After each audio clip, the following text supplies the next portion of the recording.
We are live with our amazing board members who are here on the Zoom, with people from actually all across the state who have RSVP'd today. And I'll ask everybody at registration to come on over here as fast as you can. We have the joy, the honor of being honored.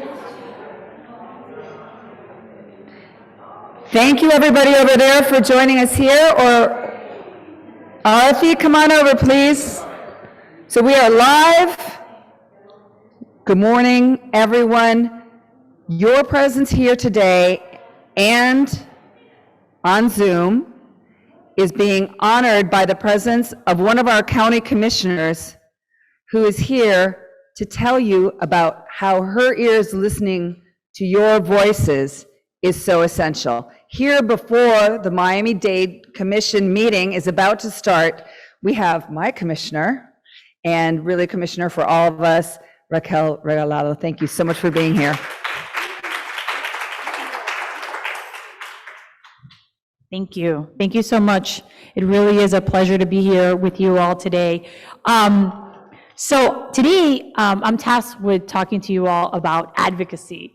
And when I thought about what's the best way to approach it, one of the things that I wanted to focus on was on how to get your message across, right? Because I think we all feel passionately about so many things.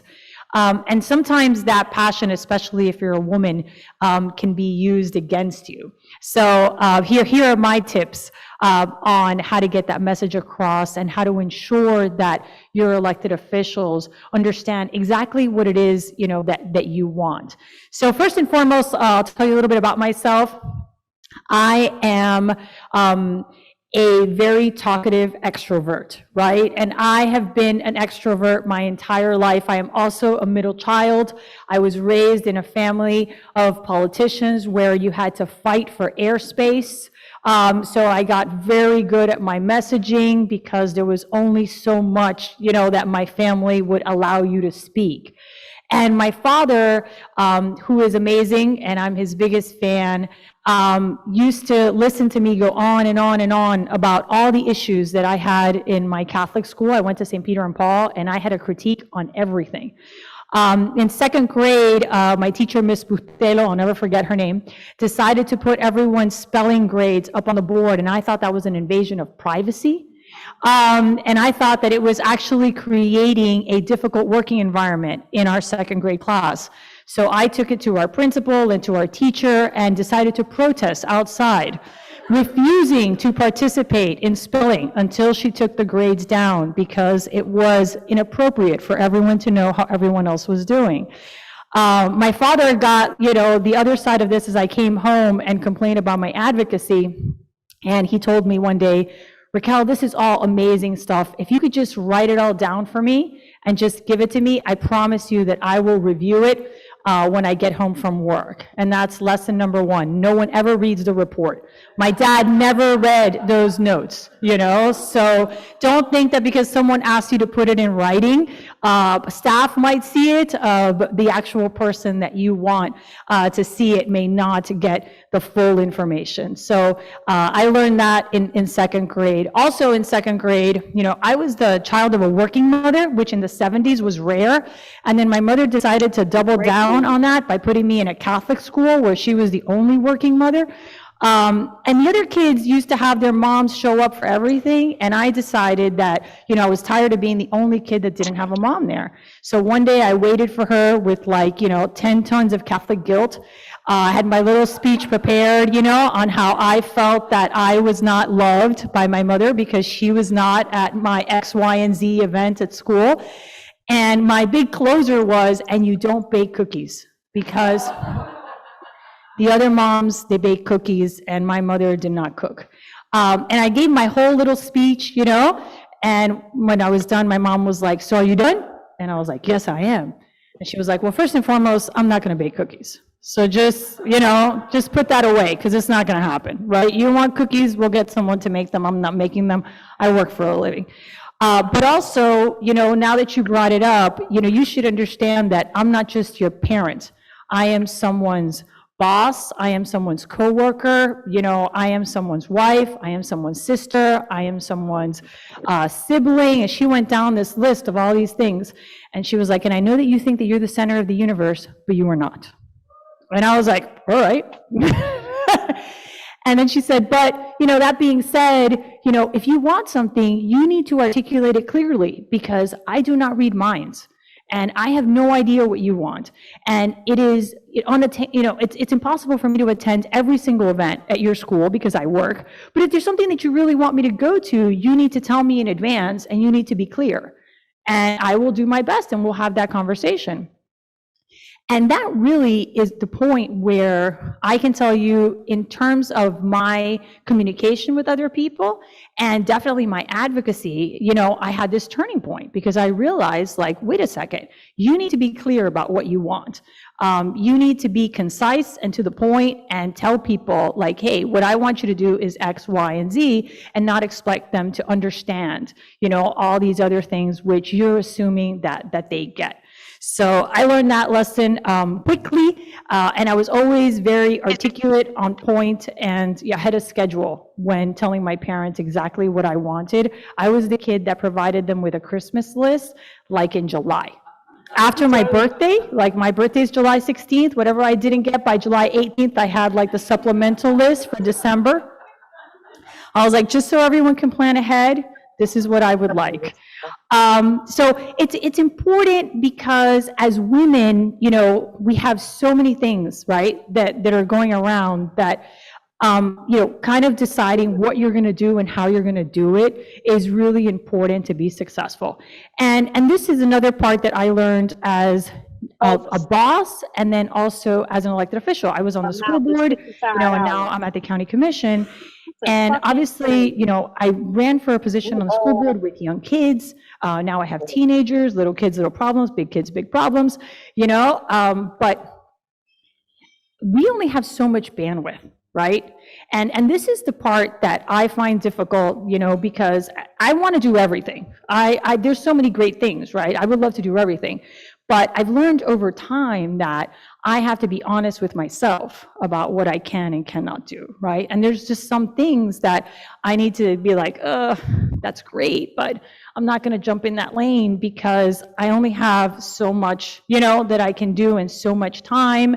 And as many of you know, as you get more successful in life, you also learn to give tasks to other people, and this is important with children, and it's also important, with employees, and definitely with organizations.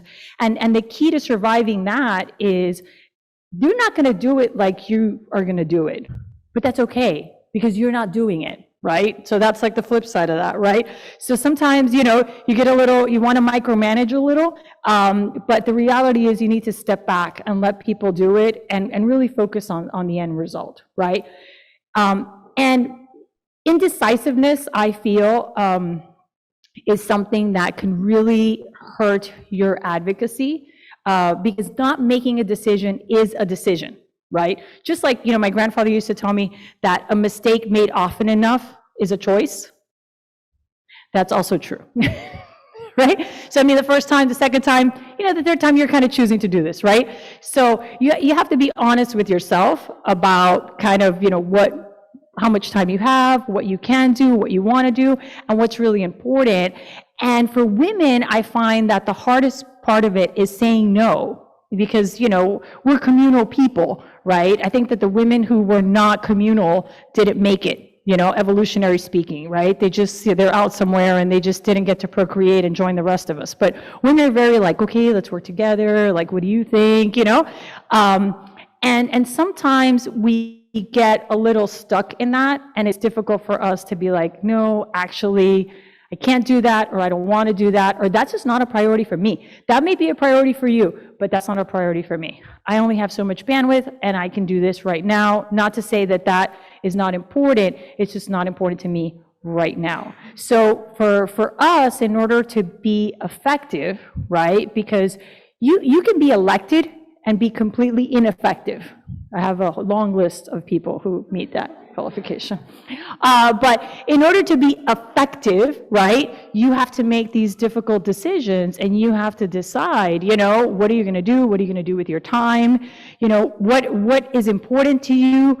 What are you best at? Sometimes, advocacy finds you. And that was the case for me. A lot of people think that because I am the child of an elected official, that obviously I grew up somehow wanting to be an elected official. That is not the case. Quite the opposite. If you grew up in a political household, the last thing you want to be is a politician.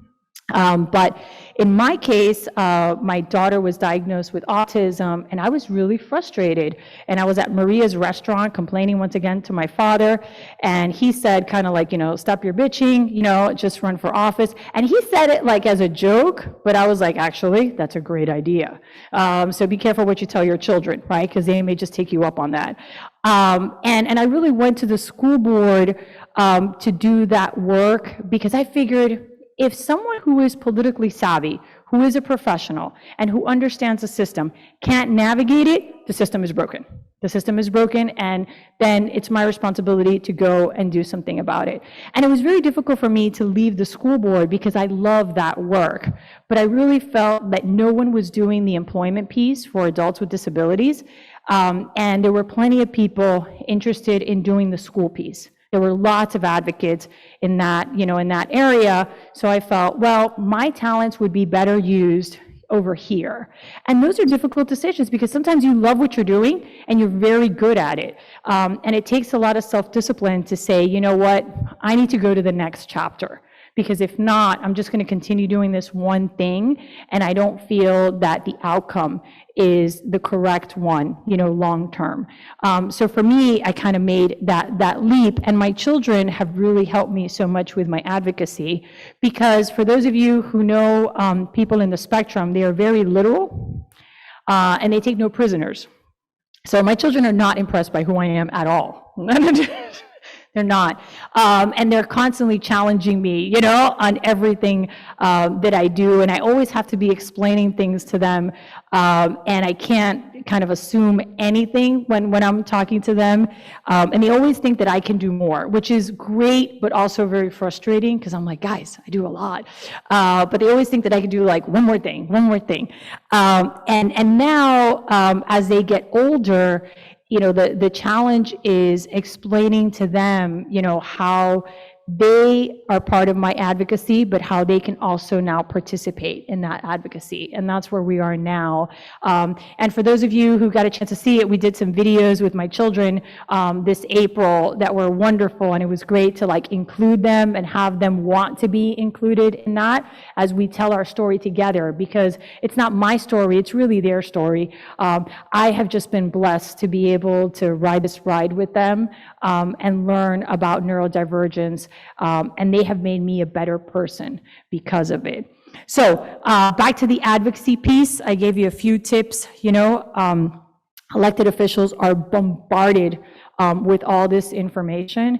And it is important to email us and to call us, because we have staff that sifts through all of that. And staff really, good staff, I have great staff. I always tell folks, my staff it's like a good husband. I'm so happy they're there every day. I can't believe they're there. I show up at the office and I'm like, yay, he's still here. It's like a great marriage.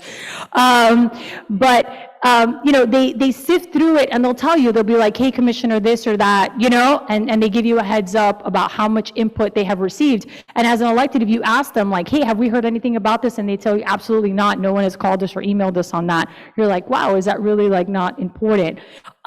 So, it's important to reach out to us, but then if you're going to speak to us directly, you should do a little bit of research, right? Check out our social media, read our bio, find out who we are, find the person that is aligned to what you care about. Everybody cares about a series of things, figure out what that is, figure out what you want to do with that, have a clear idea of what you want, and then also have an alternative, right? Because a lot of times, people will come to us with Commissioner, I want you to help us with food insecurity. Okay. But really it's about food banks. okay, that makes a lot more sense, right? Like I could do food banks, right? That's something that actually makes sense to me. I can see how we can get to the end of that. So have a big picture, but then also have something else that you can work with. And, consider, especially when you're dealing with county officials or, federal folks or people that have like bigger districts, a lot of things are done as a proof of concept, right? And you guys know that from working, in your organization, just prove the concept, because we know that it's a good idea, but we have to kind of prove that in order to scale it, right? So that we have the data, so that we have the information, so that we can show people, hey, this actually works. So consider putting together a small pilot, to prove a concept. And that'll help an elected official kind of navigate that a little bit easier without taking this huge chunk out of their time and out of resources. And then, the last thing is, once you find someone that you can align with, do your homework. I have been successful at the county commission because I read every agenda. No one's going to BS me. I know the data. If I have a question, I'll ask about it. I'll meet with staff. It takes more time, but no one can say that I am unprepared. And unfortunately, a lot of people don't do their homework, right? And then you ask them 2 or 3 questions and it becomes evident that this is half-baked. And for us, that's like a red flag, right? So make sure that you do your homework, that you bring some materials, that you've thought about all the different ways that you can get this done. And you'll find that elected officials think that's great, right? So here you've come with an idea, you have a plan, you're clear and concise about what you want to do. And then remember, you can't do everything, so just pick 1 or 2 or 3 things, right? And focus on that and build on those things. And use your social media platforms and use your networking to kind of get out that message and have those people, speak back to those elected officials so that you can do that work. And then the most important advocacy tip that I could give anyone is never stop. My superpower is persistence. While everyone else, goes home, I'll just keep at it and I'll just keep at it. My dad jokes that when people say no, I hear try again. I'm not going to deny that. When people say no to me, I'm like, I'll just figure out another way. It's okay. No for now. No for now. I don't think that no is a permanent thing, and you shouldn't take that as a response either. Persistence will get you everywhere because so many people give up the minute that it gets just a little bit complicated. So thank you all for your advocacy and for your time. Oh, thank you, thank you. Commissioner, this is your Women's Fund. This is your Women's Fund.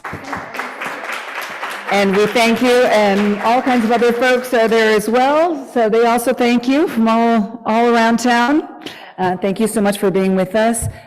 You'll see many of these faces again and again, we hope, because this gives you the reality check. And those of you who were lucky enough to be here in the physical presence of our commissioner, she means it, right? So you can't waste her time, but we do have a lot of things that we are very smart about and that we're researching and that we can be concise about. We've got messages about. So you'll be hearing from us, but we won't drive you crazy.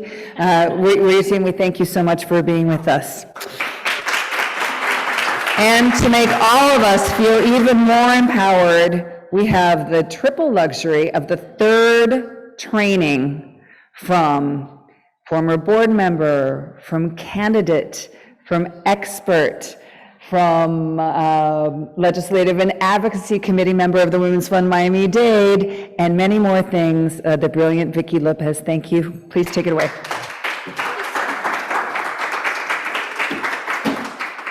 Good morning. So this is my favorite thing to do, is add more troops to the fight. I feel like so many of you I know in this room, but some that I don't. So we're going to start out with a couple of housekeeping because we have friends that are that are joining us. Natasha, if you let's see. I know that everyone that's joining us, and I want to thank the commissioner. She did such a great job laying this incredible foundation for this training, because it's always good to hear from an elected official what works, right? And I think she really did a great job. So we'll go to the next screen. So for the participants that are with us, these are just a couple of ground rules. I do want to take questions throughout the presentation before we break out into breakout rooms to work on some issues. So we'll be monitoring the chat to ensure that we also include our friends that are joining us virtually. So we'll go to the next slide.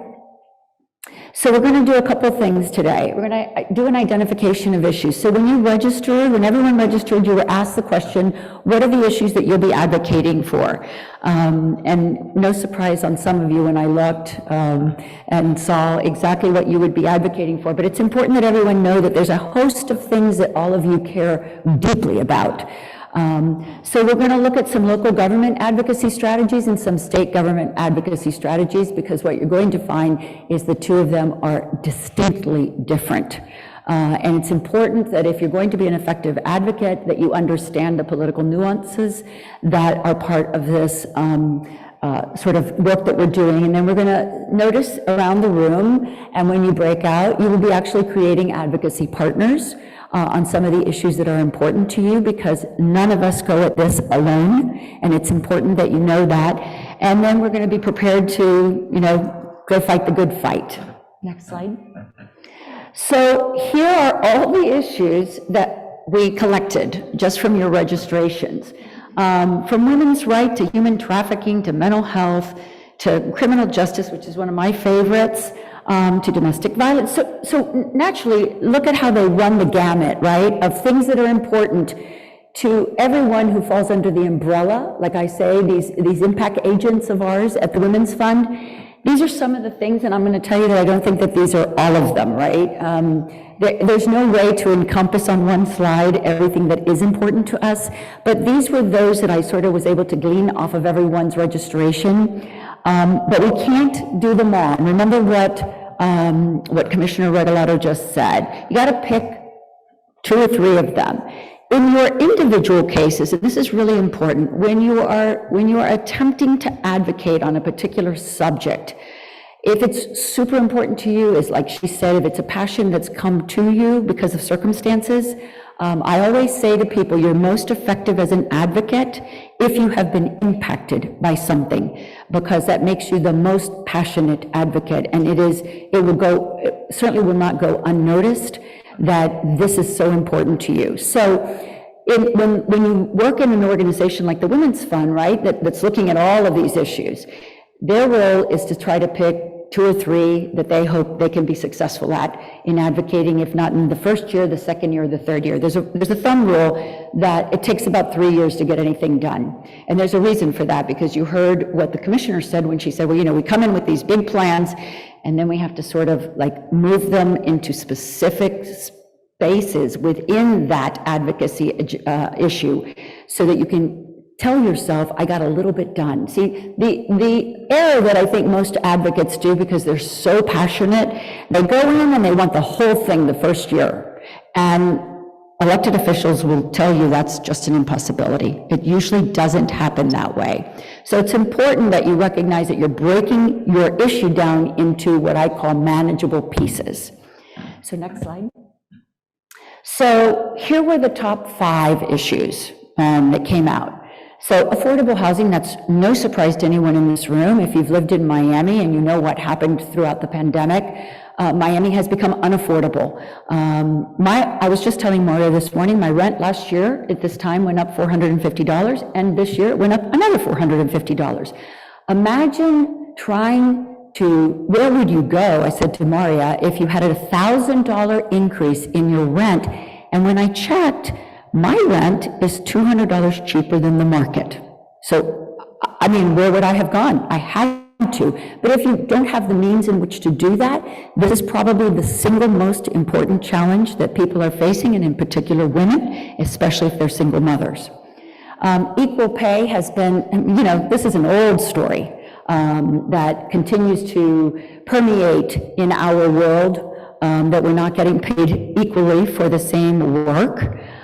Reproductive freedom has actually risen, although I'll tell you, recent polls, it's being trumped, by the way, by inflation, gas prices, the economy. It's polling at 5%. So while we think it's important, The rest of the country, even though, and even within our state and within our community, it's not the most important issue. But it did rise, obviously, in this group to being one of the top 5. Violence against women, we needn't say no more. We've been fighting that particular issue. The question is, what are the elements within that helps us chip away at violence against women? And then, of course, women in leadership.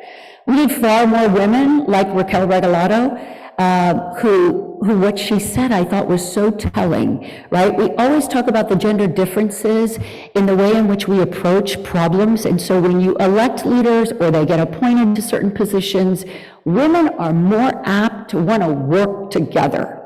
I've been in this business for over 30 years now in the advocacy space. I am constantly trying to do that, and other women are trying to do that as well.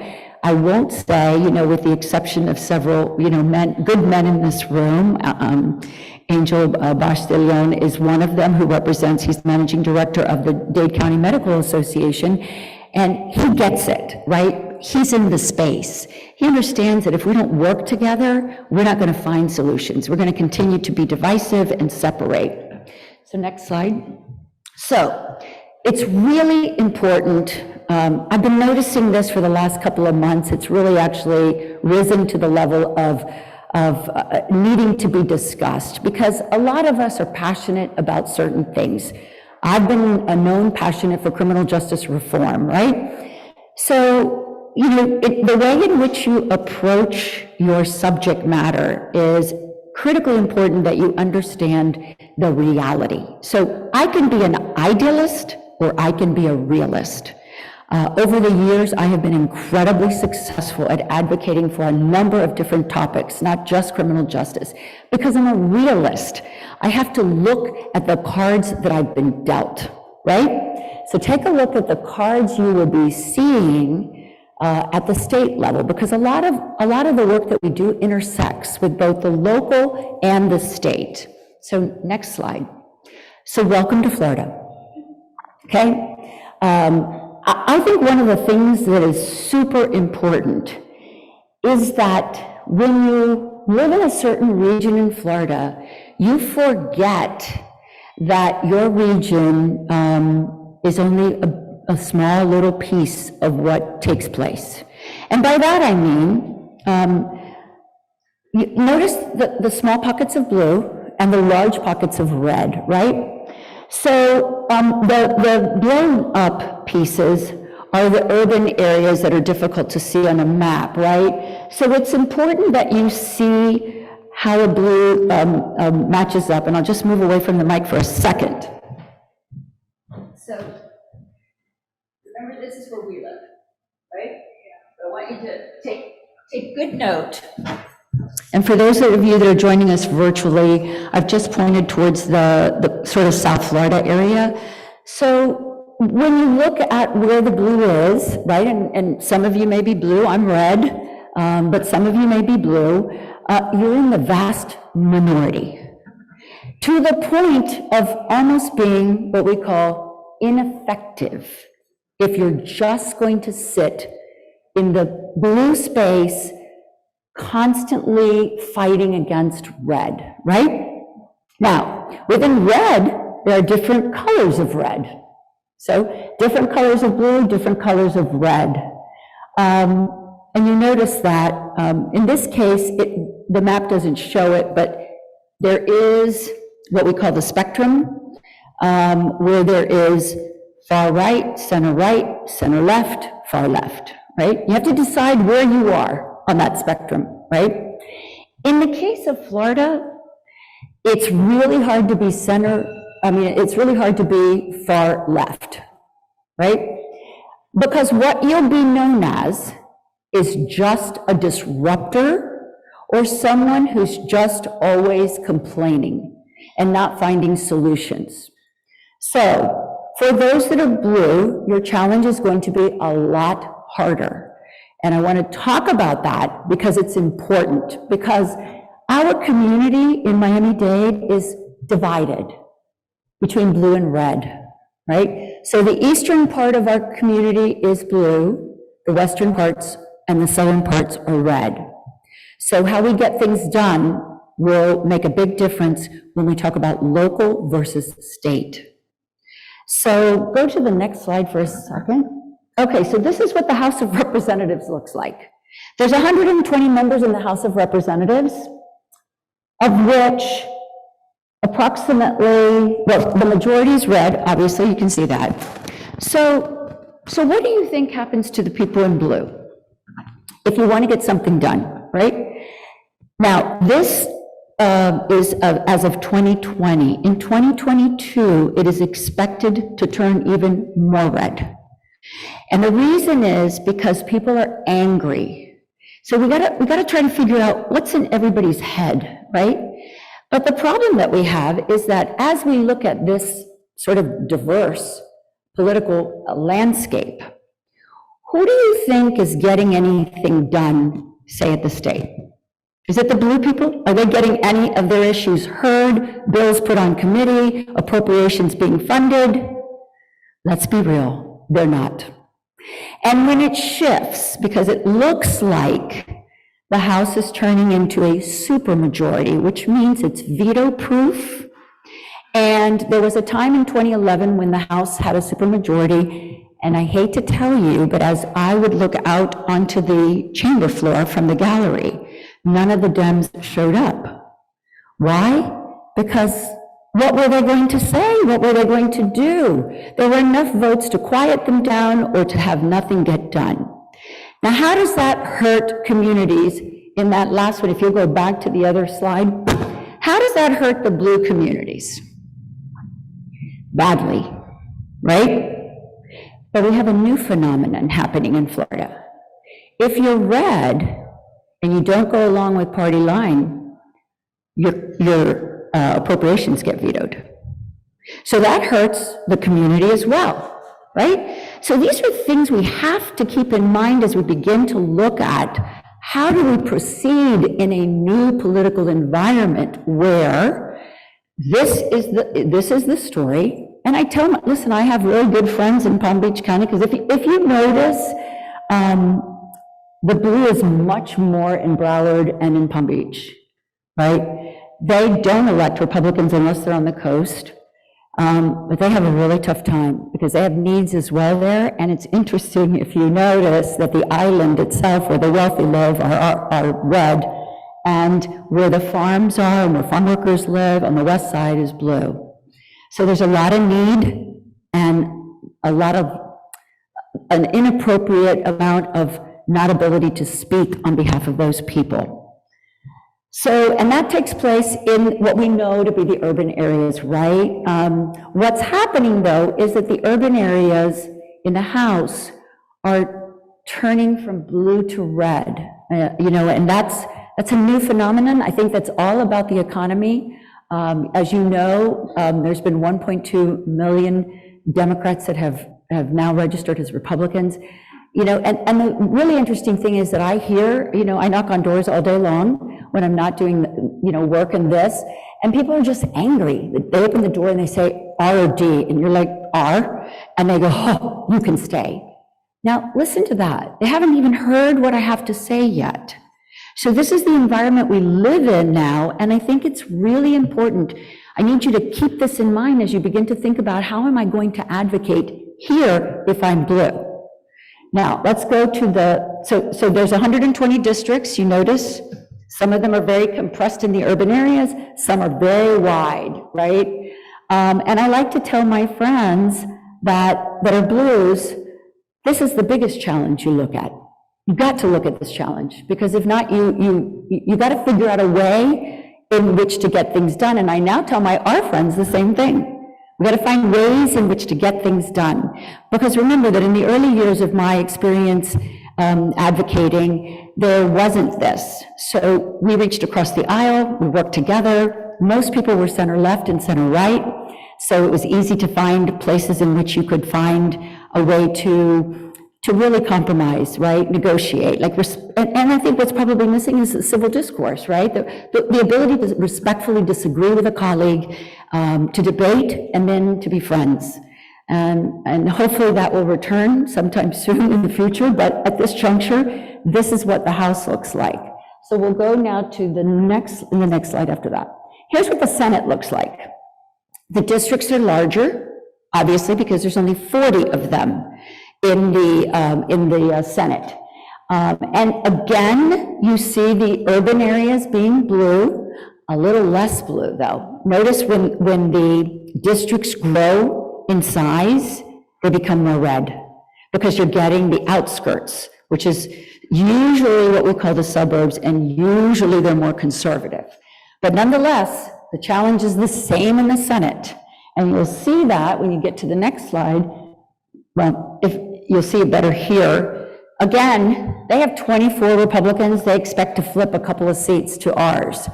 So if they get a supermajority and the House has a supermajority, then I always say all bets are off. Because you have a Republican in the governor's house, you have, and if you have supermajorities, you then have to find, this is what I always say, find the issue that's important to them. To those in leadership, find the issue. And when you find an issue, even if it's not important to them, you have to start speaking their language. You know, language is so important. Words have frequency, and the way we deliver them is the way they will be received. And I've been super successful trying to advocate for things that really actually nobody cared about. In the early years of criminal justice reform, it was like, what? But I spoke the language, because instead of saying I wanted people to get a second chance, I said communities need and demand to be safer. How different is that message, right? Because I'm smart enough to know that leadership worries about public safety, not about people that have made a mistake and deserve a second chance if they've truly earned it, right? So then the messaging has to be one way to them, and if you're developing partnerships and collaborations, you have to then mix your messages. I'm a United Nations person. I'm speaking all kinds of languages on the same issue to different groups of people.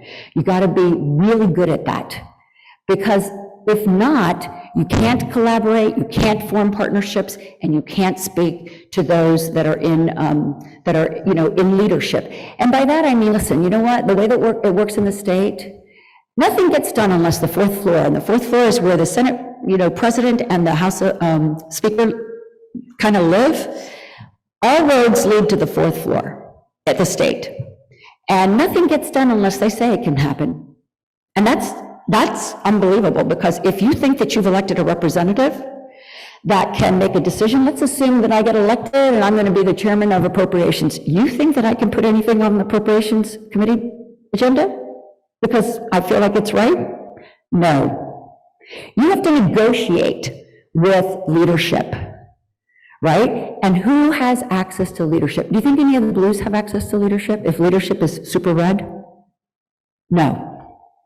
That's why we've got to figure out ways in which we get to leadership, right, with issues that are important to us.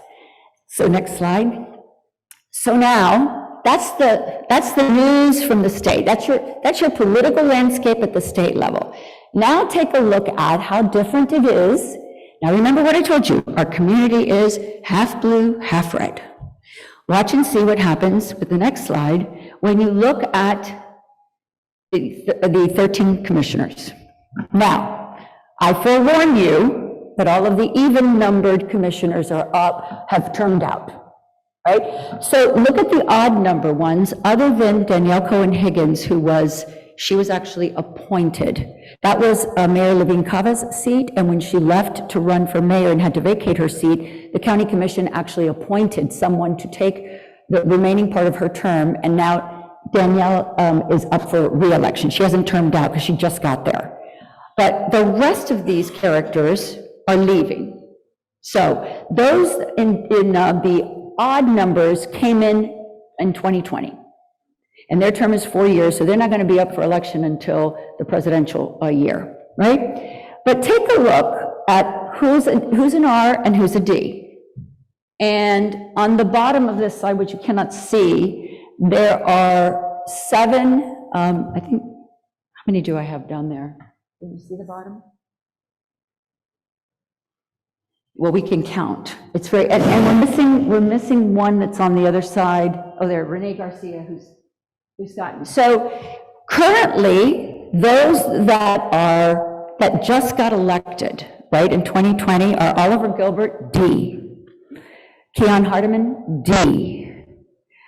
Eileen Higgins was reelected. She's D. So far, I got 3 Ds. Raquel Regalado, R. Right? Danielle Cohen Higgins, D. Keone McGee, D. Now, Joe Martinez got reelected, so he's an R.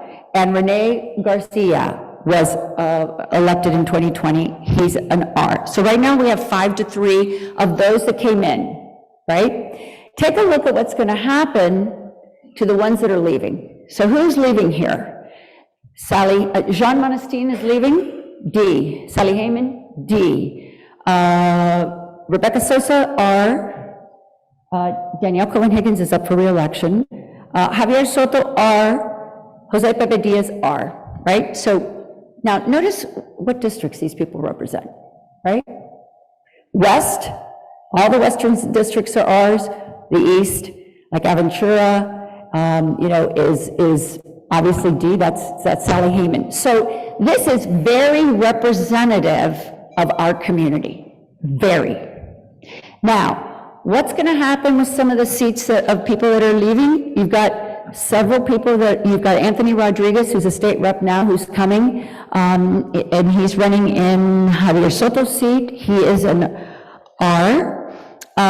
In Jose Pepe Diaz's seat, J.C. Bermudez, who is mayor of Doral, R.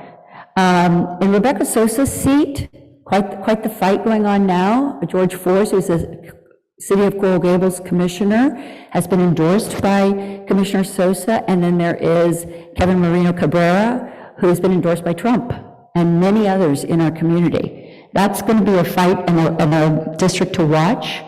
And then Jean Monestine, I'm sure many of the people, that's got a lengthy group of people running in District 2. Lots of them are Haitian Americans that will want to obviously continue to represent their community, as Jean Monestine has. And then Sally Heyman, Mickey Steinberg has had no opposition, so she's going to be your new commissioner from District 4. So much easier to negotiate here, as opposed to the state. Much easier. Why? Because there's sort of an even deal here, right? Which is the way government, it's such a great example of how government can work, right? How you can cross the aisle, right? So oftentimes you'll see Raquel Regalado and Eileen Higgins working on issues together. You'll not see that happen at the state, but you will see it happen here. So when you're looking at what is it that you want to be able to do, you have to identify what falls here at the local level, and then what falls at the state level, and then again, we didn't even look at federal, but what falls in the federal. A lot of people make a mistake. For instance, I'm knocking on doors and they say to me, what about the roads? And I go, what about them? Specific, right? And then they tell you, my road has a lot of potholes. And I go, that would not be the state. That would be your local government. And here we haven't even talked about the city of Miami, which is obviously the largest of the cities within our county. There's 54 different cities within Miami-Dade County. And so, depending where you live depends on where you should go to advocate, right? So you can't go talk to Commissioner Regalado about something that belongs squarely in the authority of the city of Miami, or the city of Hialeah, or the city of Doral, right? You've got to figure out where it is that you're supposed to be. So that's the very first thing you've got to do, is figure out, 1, what is your issue? 2, who has authority over that issue? And then start to do what Commissioner Regalado said, which is follow them on Facebook and social media, figure out what's important to them, because you always are looking for the ally.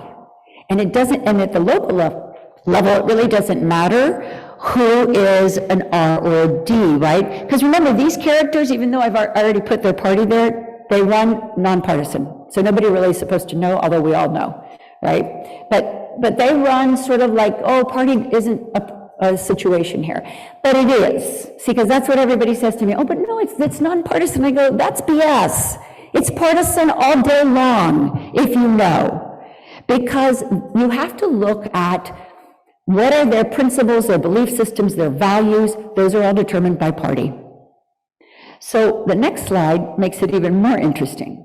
Now we've elected a Democrat. Not only is she the first woman to lead as mayor of this county, but she's also a Democrat, right? Now the question is, for how long, right? Because if you know, this 2022 election is going to be one of the more interesting elections, and that's why, you know, if you're advocating before the county, this, you know, in this budget cycle, all of the people that you saw on the screen are still there. Remember, nobody leaves that's termed out until the November election.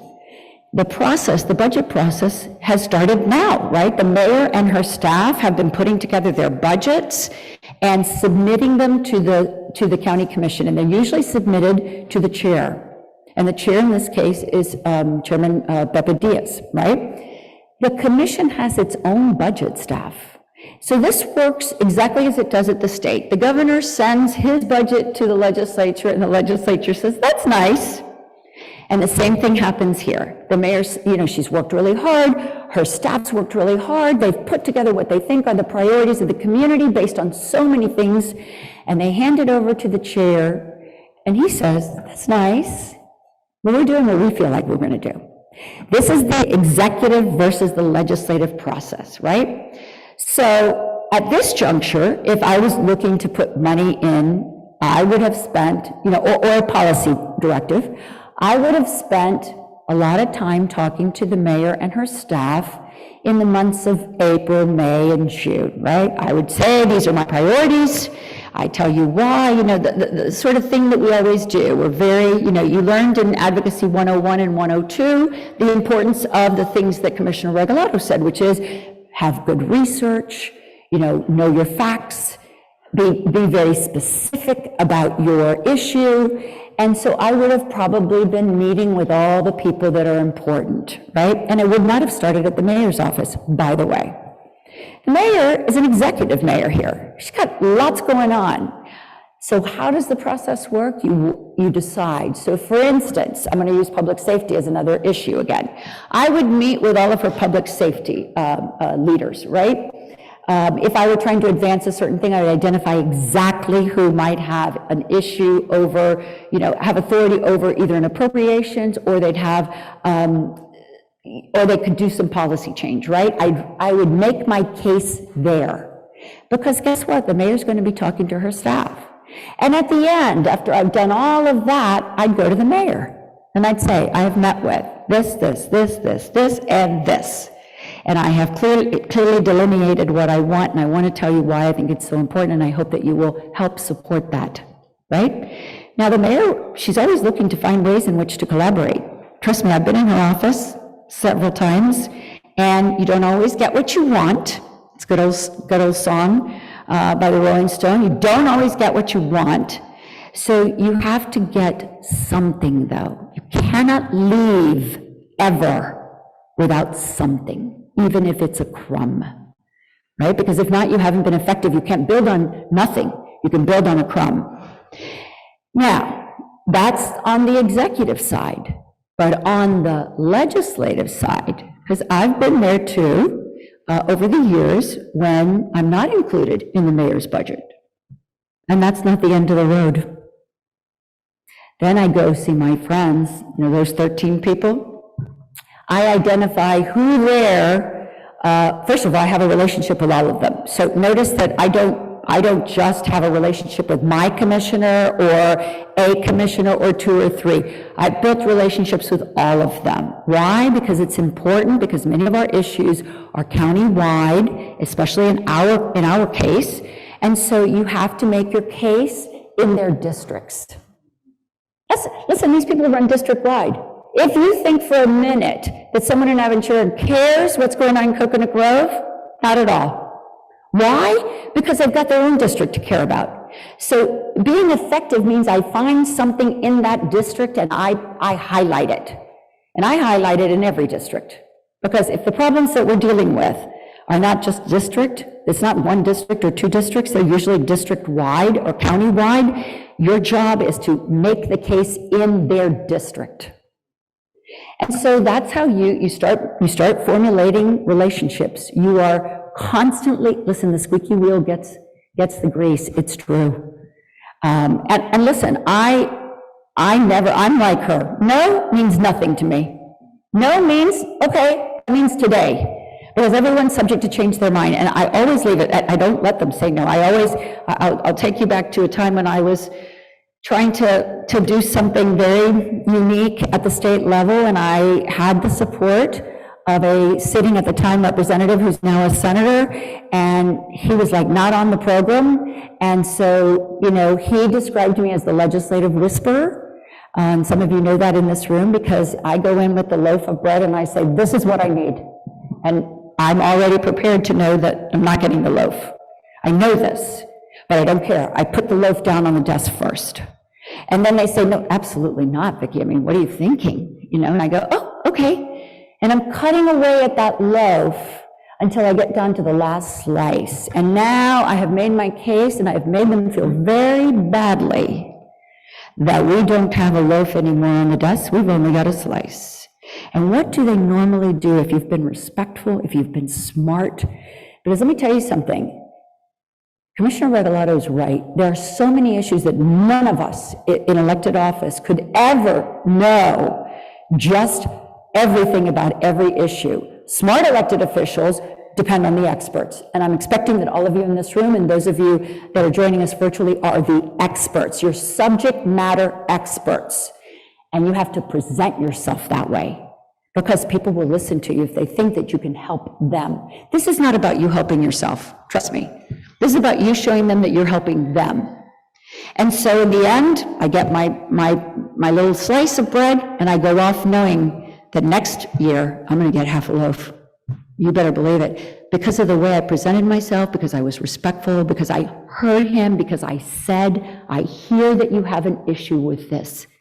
How can we break that issue down that you have? Can I come back? Can I do more research?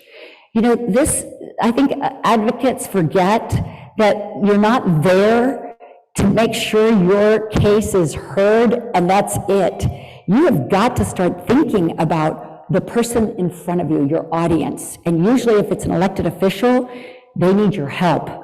So you have to present yourself as the one that has the most information. And know this, the person that's waiting outside that office is coming to tell the different story, to tell the opposite story of yours. So how do you become effective? You give them the opposite side as well. It's really interesting. I've often said, look, I understand this, and I understand that, so-and-so will come in here and tell you this.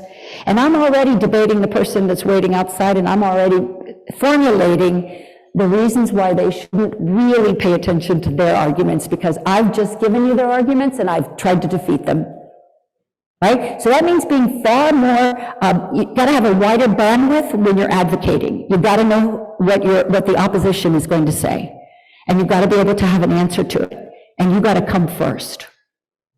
So let me see if the next slide, so no, this will be afterwards. So we are, I think, at a place where we're going to be ready to break out. So here's the exercise for today. First of all, how many in this room do this for a living like I do? How many of you are advocates at any level, whether it's paid lobbyist, community advocate, but this is what you do all the time.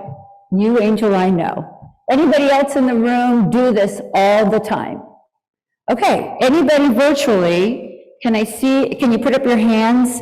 I'd like to see 2 raised their hands.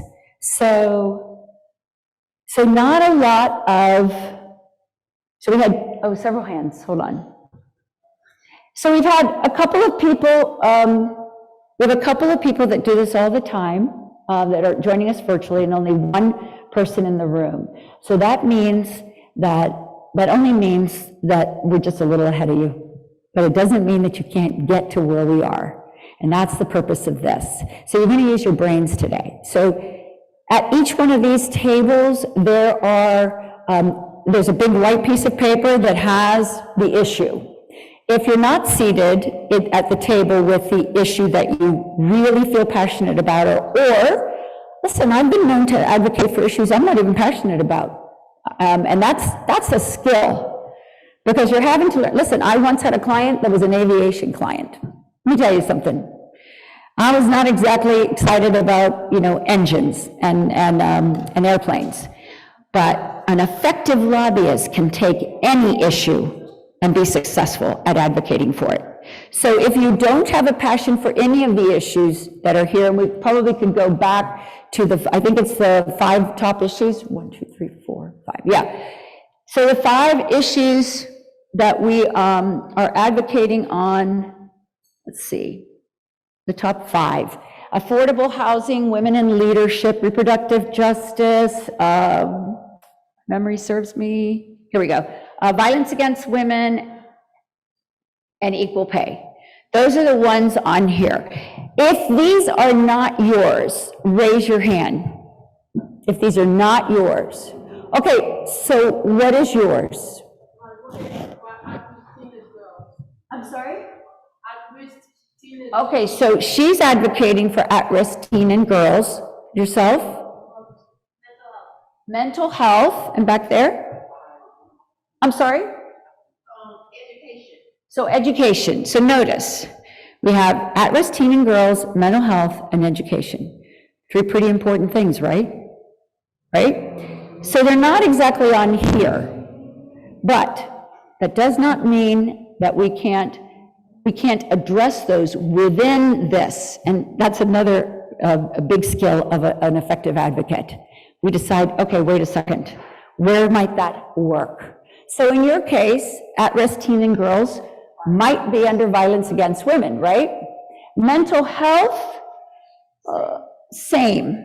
And then education is not here, so I'd put it under women in leadership, okay? Is everyone else in the room got one of these issues that is important to you? Everyone? All right. So let me just talk to our virtual audience. The same goes for all of you. If you're not advocating for one of the top 5 issues, do what we did in the room. Try to figure out where your issue might fall within the top 5. And you're going to be split up into a room. I want you to think broadly, right? And here's your task.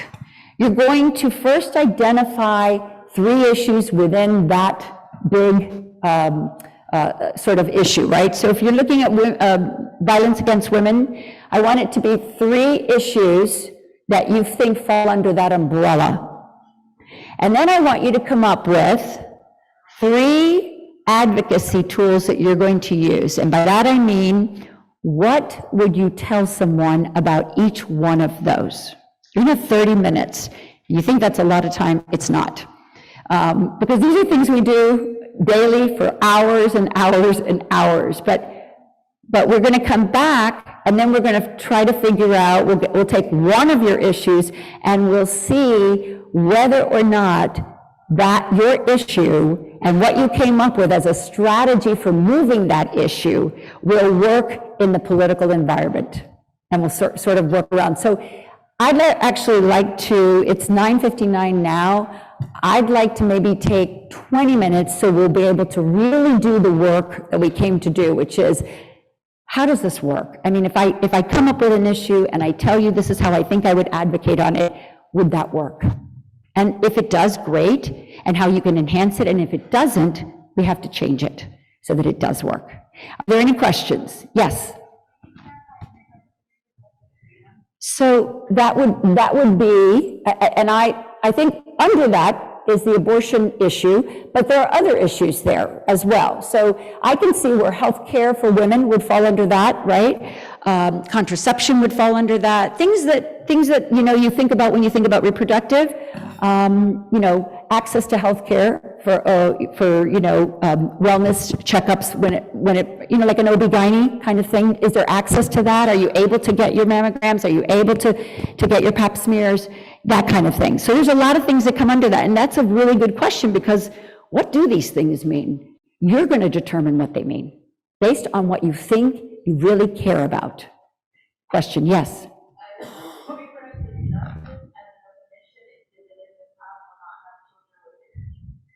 So you would put that down if you thought that was one of your top, if your group decides I'm sorry.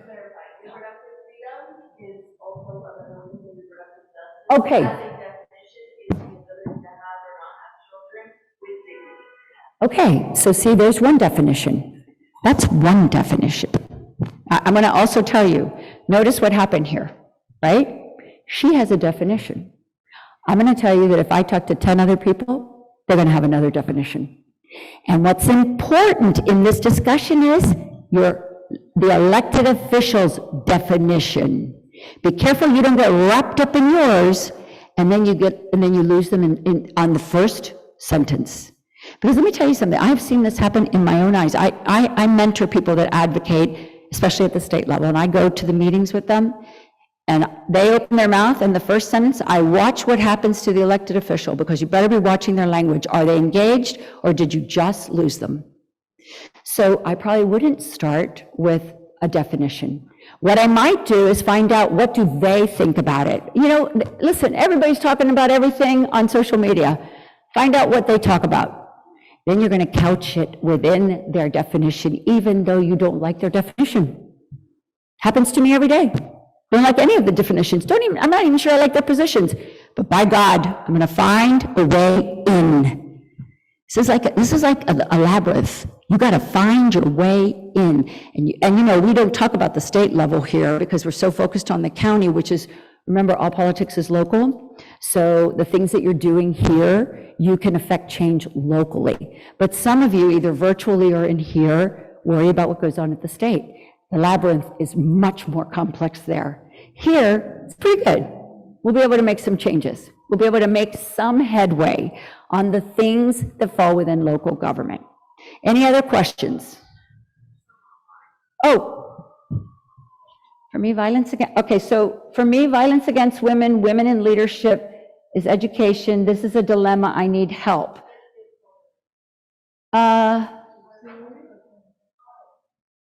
For me, violence against, so I guess this question is not sure which one to join, correct? Yeah. So I would say to Dr. Eugenides, pick the one you like most. Because again, we like them all, obviously. We wouldn't be in the room if we didn't like them all. So pick the one that you think you want to just explore today, because they all obviously are important to you. Does that answer your question? Hopeful. Okay, any other questions? Thank you. You're great. Okay, so find the table. Affordable housing is here. We changed it to women's health over here. Okay. Can take it where they need to. Yep. Hello. Right? Hello. Here we have Can you hear that? Equal pay. Hello. violence against Women in leader. Okay, so we'll review this. Affordable housing here. Housing. Equal pay. Women's health. Women's health. Oops, sorry. Tables women in leadership and violence against women. Feel free to switch around your seats. Angel, you're leaving? All right. Yes.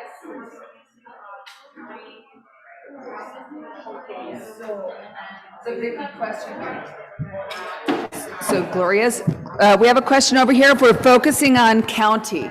Oh, yes, you're focusing on the county. All right, ladies, you're focusing on the county and what the county can do. I'm going to tell that to my virtual audience as well.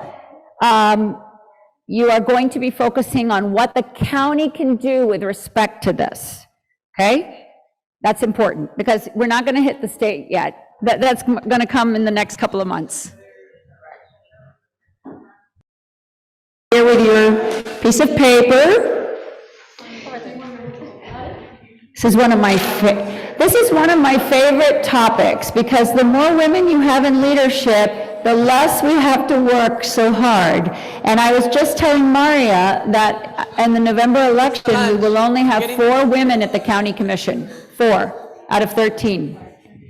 So that means some of you are going to have to kick up your game and start running for office. So women in leadership, who is your name?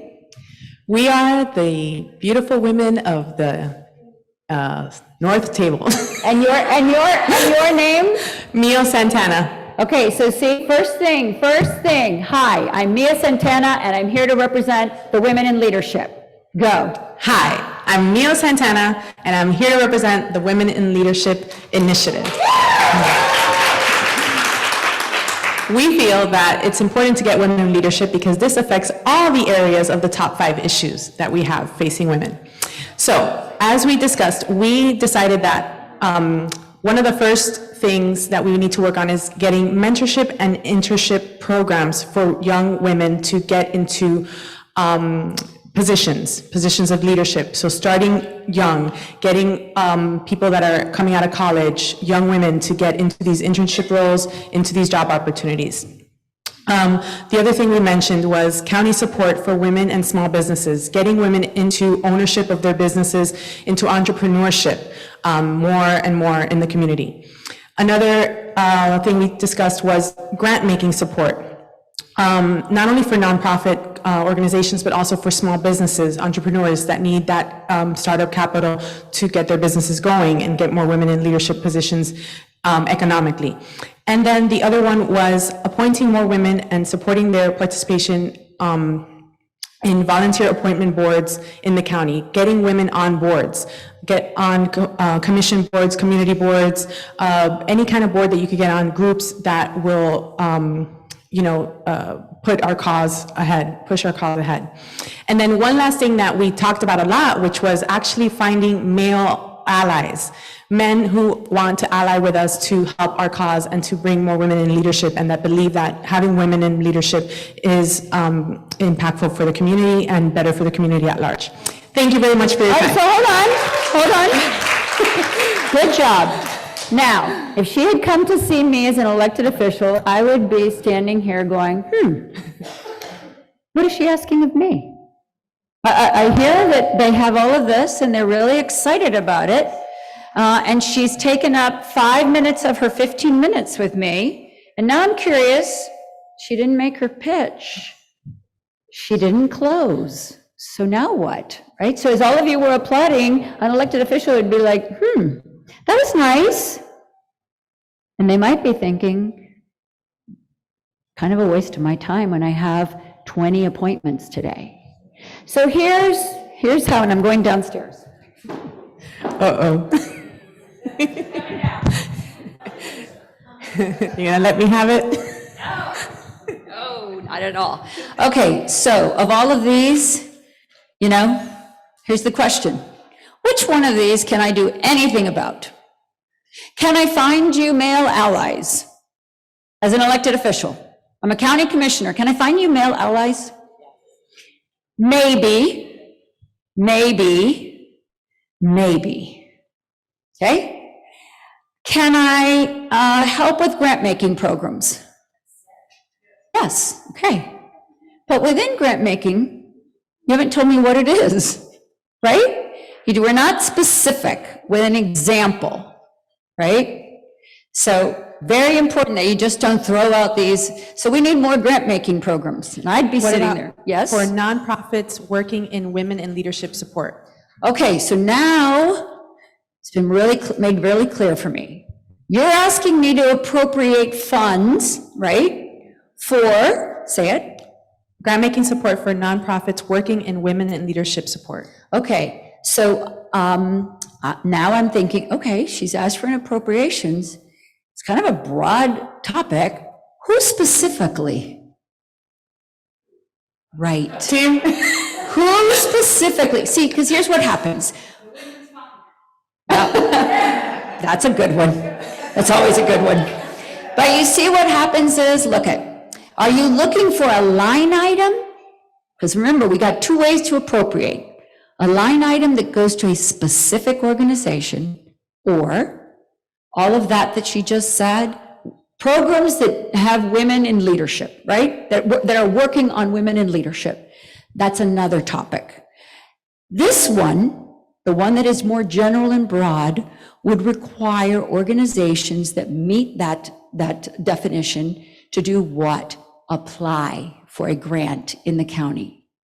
Much harder than a line item that has been specific to a particular organization. And my good friend Malia's here because she knows that LEAP was a line item.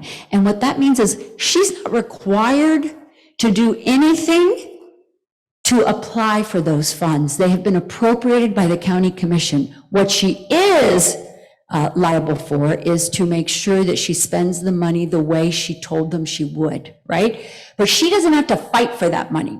So that's, I need to know, are you looking for a line item or are you looking for just more money to be put in the budget for that, right? Well, that's a different, okay, so she's describing, so remember I told you that each district, each commissioner has a district. They're given discretionary funds within their office to give out to community organizations in their district, right? So I cannot go to Commissioner Regalado and ask her to give me her discretionary funds because my commissioner is Higgins. But I can go to Eileen and I can say, Eileen, you know what? I was thinking about this. They're small, very small. Because what are they trying to do with their discretionary funds? Divvy it out to a lot of places. Why? Because even though it's not deep, it's wide. And for elected officials, we like to say, hey, I'm helping a lot of people. But the question is, are you really? Is a $5,000 grant going to make a big difference? It will if it is to pay an intern, right? Yes, but it isn't if it means a program. So I have to piece all those appropriations together. Discretionary funds, a line item, an appropriations grant. You know, you got to be smart about what you're asking the elected official for. That's why this was a perfect example. As I listened, I thought, what's going to happen here? What's going to happen here? Education and awareness about the importance of, oh no, you didn't mention this one. Right. She didn't mention education and awareness about the importance of voting because can I do anything about that? No, because No, who can? people. Miami Dade elections, the League of Women Voters. Oh, okay, yeah. This is when you start to identify, okay, well, who are the partners that can help me with that one that doesn't have anything to do with the county commission, right? And then mentoring and internship programs, can I do anything about that? You can create internships. I can, as a commissioner, take on an intern. I can tell department heads, it would be really great, I have an intern. But what you need to tell me is, can you introduce me to some of them? What am I supposed to be doing as an elected official? Where am I going to go get? I can do the research and say, you only have one female intern in your office right now. You can have 3 more to make it even. And then can you go a step further? Can you recommend 3 incredible young women? Uh-huh. See? Because then I don't have to do anything. Don't give me any more work. Right. Bring me solutions. So if you want 3 mentors in my office, you want me to go to transportation because you happen to have identified a young girl who has an engineering passion, and she wants to go to the airport. What can you ask me to do there? Oh, wait, I'm stuck. So Commissioner, we have interviewed certain female interns, and there's one in specific that has this incredible passion for engineering and really, really, really wants to go to the airport. Can you help with that? You better believe I can. Because you just have to make a phone call. That's exactly right. Oh, okay. You see how it works? You can't just be broad about this. You got to help me help you. Great job. Awesome. Thank you.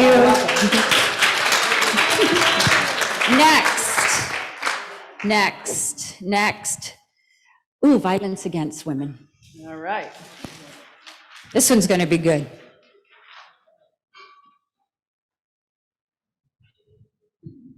Did you learn something there in that exercise? Good job. Okay.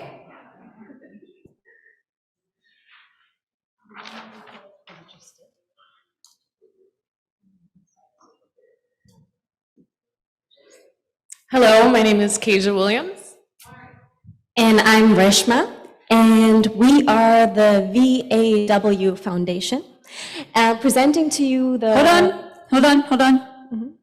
I'm here representing, listen up. When you are representing an organization or yourself, be clear.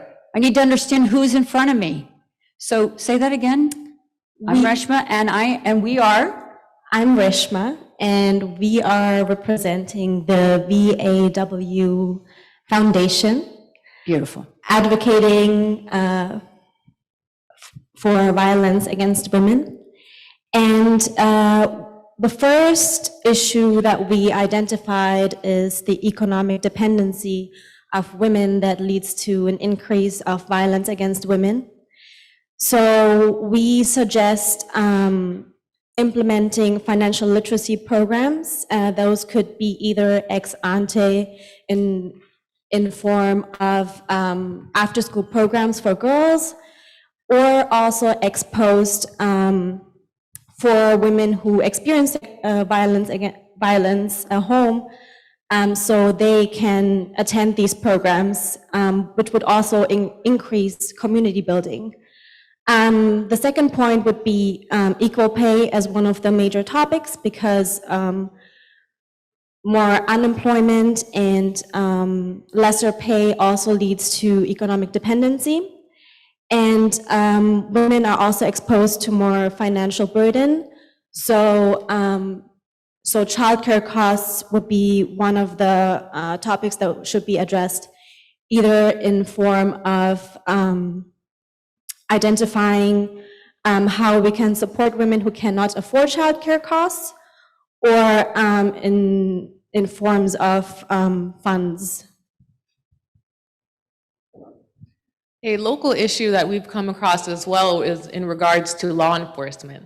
So a lot of women who are in these situations, violent situations, feel shame around leaving. They're scared to come forward. And one thing we can do is to do better training when it comes to those times where these women want to come forward.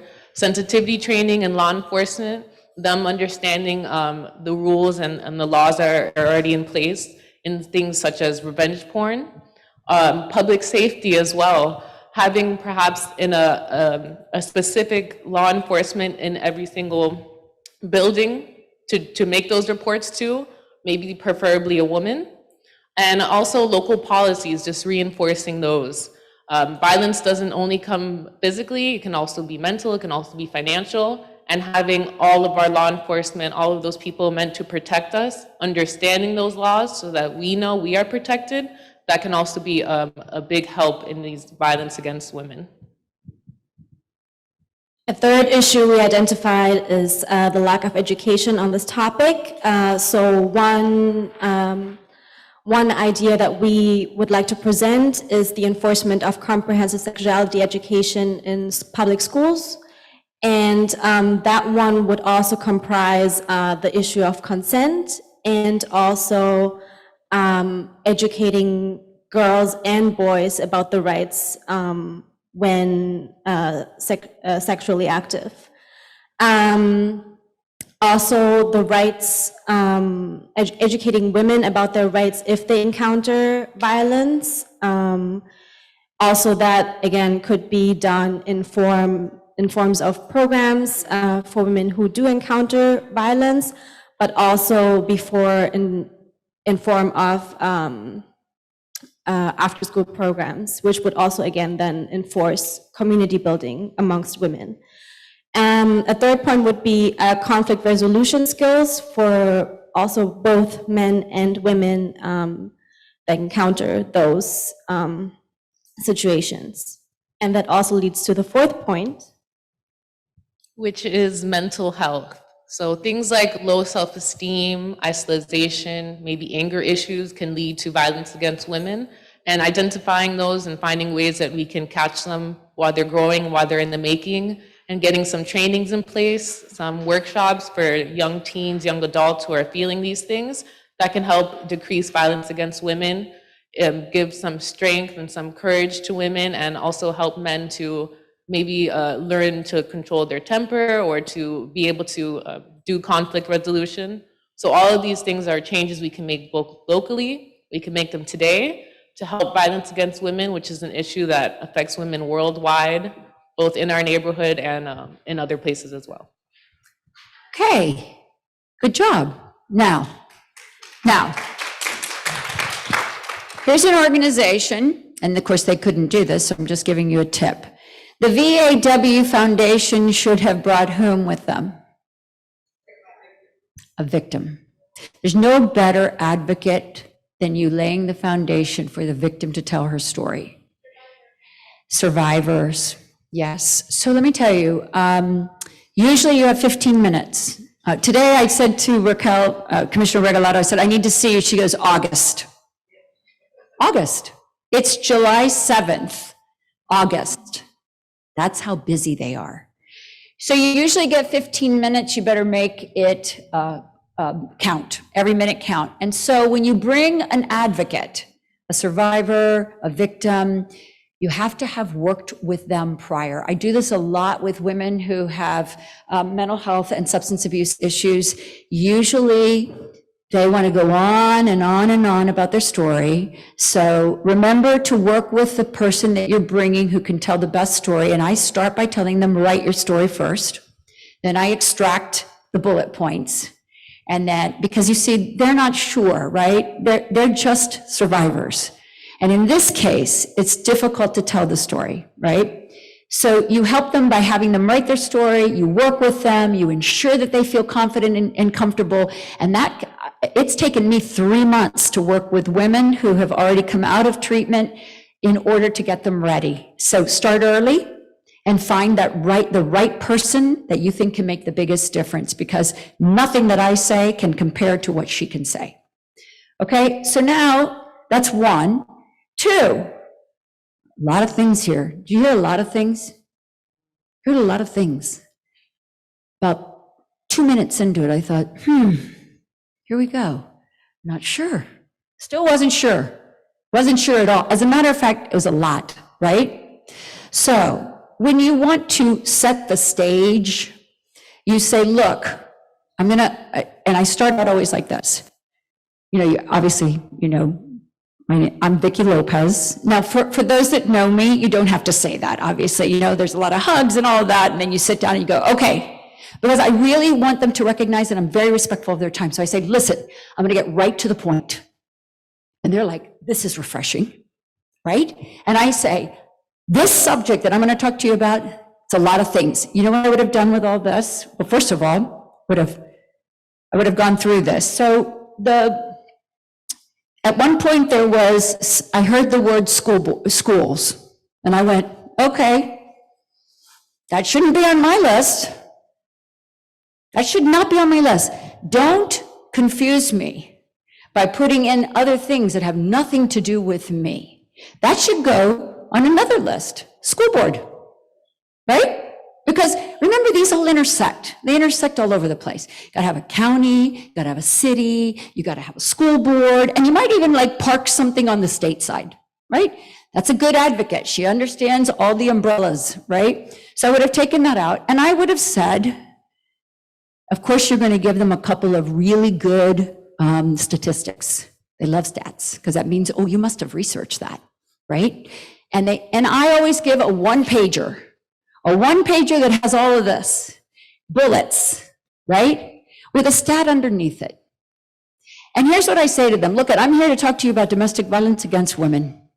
The most important issue at this juncture today is, which one? I don't know, right?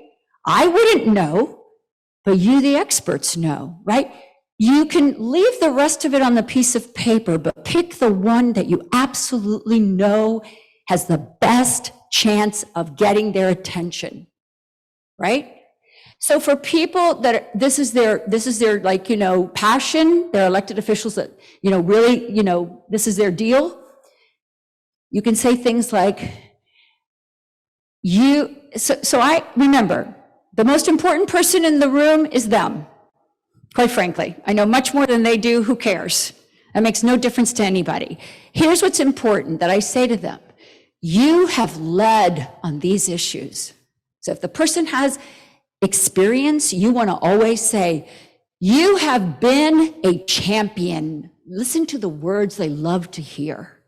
You're a leader, you're a champion, you're a trailblazer. Now they think, oh yeah, that's right, I am. Right? Even if they didn't know it. And some of them know it and like to be reminded of it, right? We're talking about egos that are as big as this room and some as big as this city. So you got to like just make sure that you pick the one. So let's say this is the one I think I can do mostly with. Everybody loves public safety, and if you were smart, you had already researched that the mayor's 305 survey said what? The number one issue in our community is public safety. Fantastic. So I would have gone in with this one, and I would have said, Commissioner, the community says public safety is their number one concern. I know it's yours too. What do I know that it's his or hers too? But I just made it theirs, didn't I? Didn't I just tell them this is yours too? How great. And that's why I'm here, because I know yours is important. And then I would have said, we need more training for police officers. And they would have said, yeah, we do. Who's against more training for police officers, for God's sakes, right? So I always try to find the one hook that no one could argue with me on, right? Because they're going to put money towards this. Trust me when I tell you, because this is something big for them. And then, you know, that the local policies need to be reinforced. So I would give them an example. Did you know that Mrs. Smith called the police and it took them 10 minutes for them to get there? By that point, she'd have been dead. Well, that's striking. That's striking. Because now that's blood on my hands if I don't do something about it, right? This is why firefighters and police have been so successful advocating. I'll never forget the day the firefighters union said, no problem. You want to cut our pensions? Let's see. Right now, we get to a call in 30 seconds. I think it's going to probably take us 10 minutes. Houses burned down in 8. See that veiled threat? It's a hell of a threat. Nobody said anything about, we're coming for you. Okay, no worries. I'm famous for that. No worries. This won't have a problem. But tomorrow when I talk to the press, I will, be able to say that, you gave me time to speak. Now, the next question the press is going to ask me, and what did they say? They know that, I know that, but you know what? We're all good. We're all good. Remember, no show of threat, no show of emotion. This is for the dispassionate when you're in their office. It's for the passion that we have in this room, but by God, you better be straight up when you go there. Very calmly, calm, because you're going to see them get crazy and you're going to be calmer. Right? So that's this. So we learned something new. Bring your victim, make sure she's ready. Make sure she's ready to tell her story in 3 minutes, because there'll be questions for her, right? You're just setting the stage. So in this case, I would have brought someone who called, if this is what I really wanted, enforcement, and I would have said, I know that you care so much about enforcing these laws that you have passed yourself. And we're here to support you, to support us, right? Because they're always looking for support. So these would, and the rest of them would have been on the piece of paper, and you would have said, under education, you would have given them, funding for education in this department, and how much. So, you're laying out sort of your plan without having to talk about all of it. Got it? Okay, so now thank you, ladies, very good job. So now we're going to go to our virtual audience. Hi, ladies. And I Deanne understand. is there. Deanne Connolly-Graham. Deanne, how are you? So, Deanne, way up there. That's exactly where she belongs, in heaven. She's such an incredible person.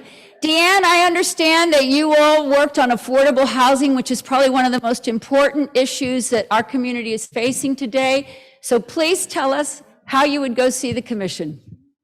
Okay. Hello, Commissioner. My name is Deanne Connolly-Graham, representing affordable housing. I would like to find out and discuss incentives that you might be able to give to developers to create more affordable housing, make it a part of public benefit, allow for more FAR, allow for opportunities for these developers to still have profit while giving us public benefit with affordable housing. I'd also like to see if we can do something with the rental assistance program that would be more discerning when it comes to the disabled and the elderly. And finally, Section 8 housing, I understand, has been shut down for quite a while. What do we need to do to open that up again? The end. Deanne, you're just really good at this. Notice, now, there's a couple of things she could have done, but notice how succinct she was. Lord, I mean, I was like, okay, I'm paying attention.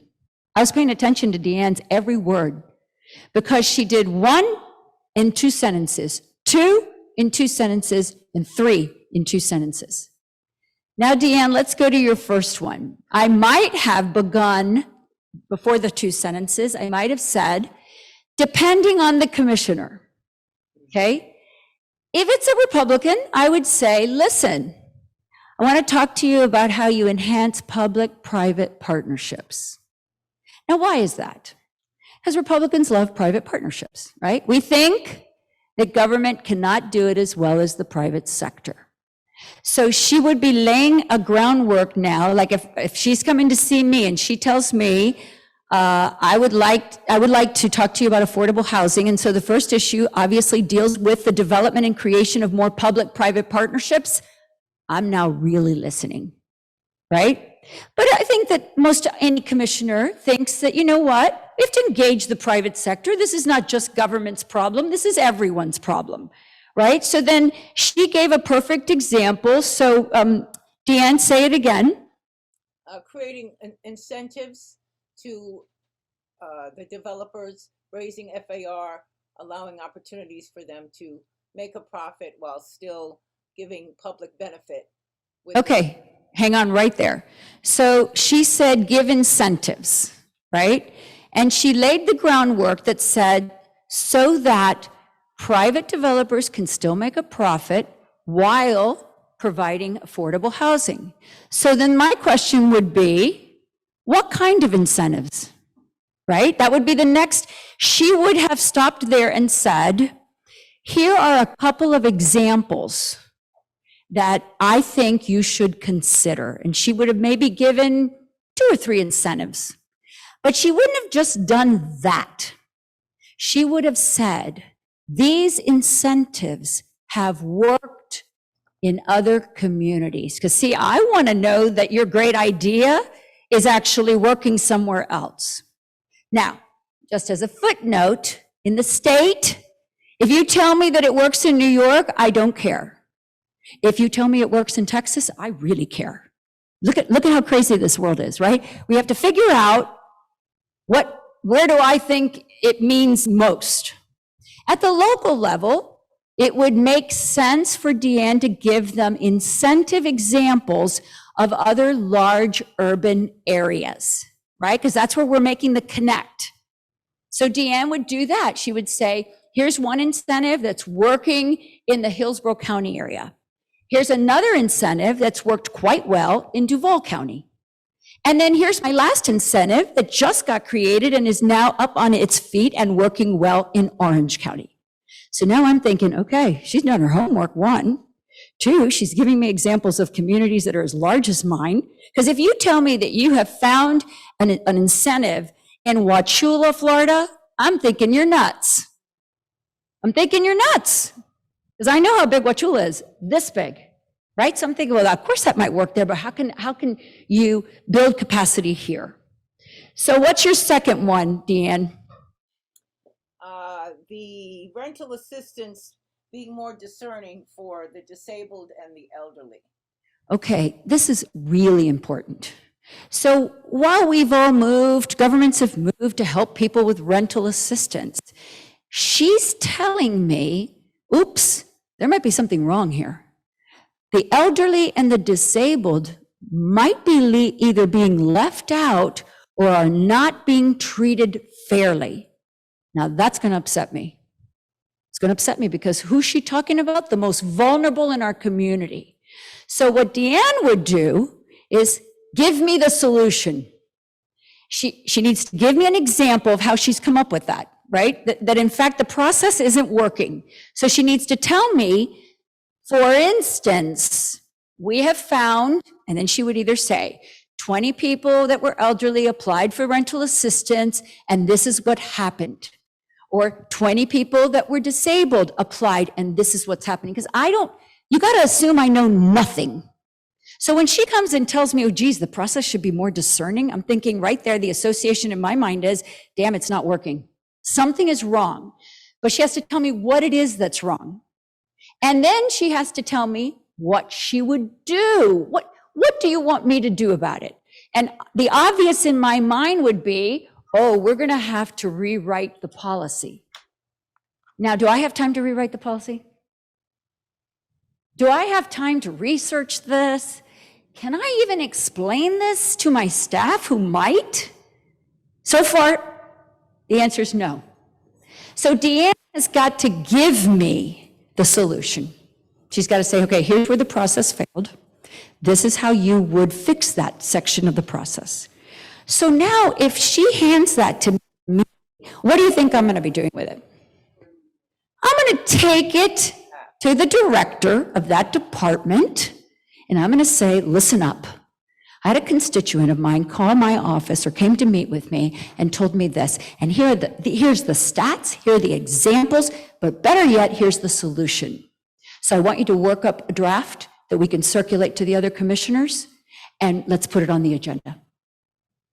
How's that? She just got something done on that one very quickly. And what was your third? Section 8 housing, which has been shut down since 2014. What do we need to do to open that up again? Okay, so notice what she said. Section 8 has just been shut down since 2014, but I just got elected in 2020. What do you think I know about this? Not a damn thing. You have to assume I don't even know what Section 8 is, right? So Deanne has to say to me, if I was on the commission in that time, she would, and of course, they're not going to be any, now you have to assume nobody has any history, right? Because everyone will be new from 2020 forward. So now you have to lay down very quickly the historics of this, right? The historical, what I call institutional memory. So she would say to me, Commissioner, in 2014, Section 8, which is, she'd give me a very brief description, because Section 8 is complicated.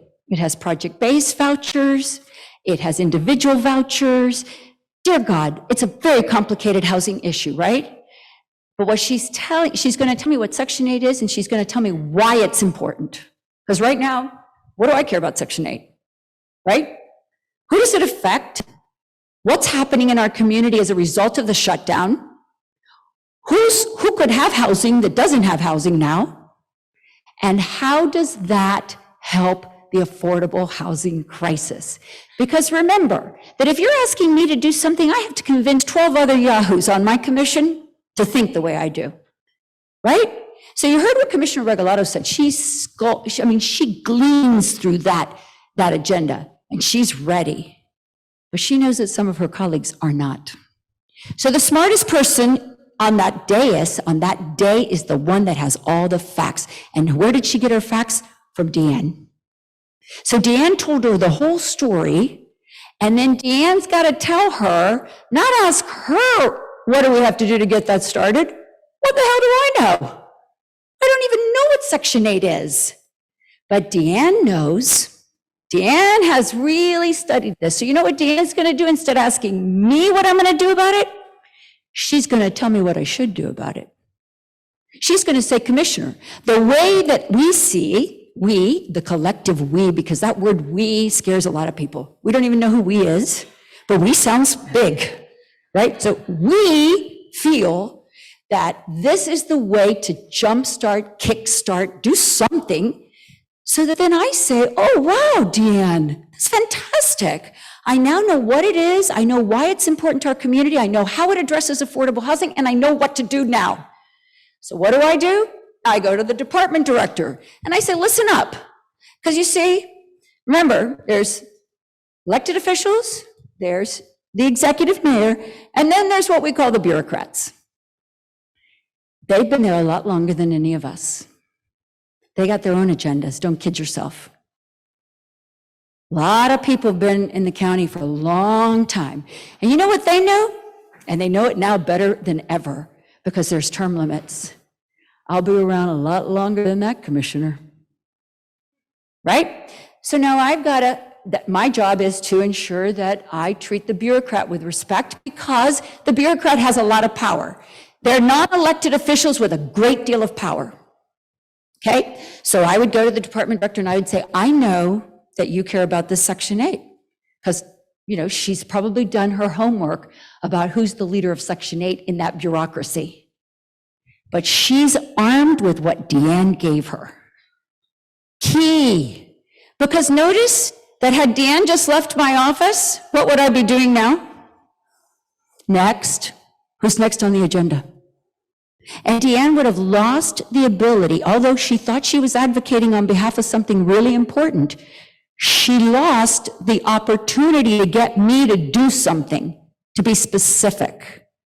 So you see how these examples help you understand the nuances, how to be very specific in your ask.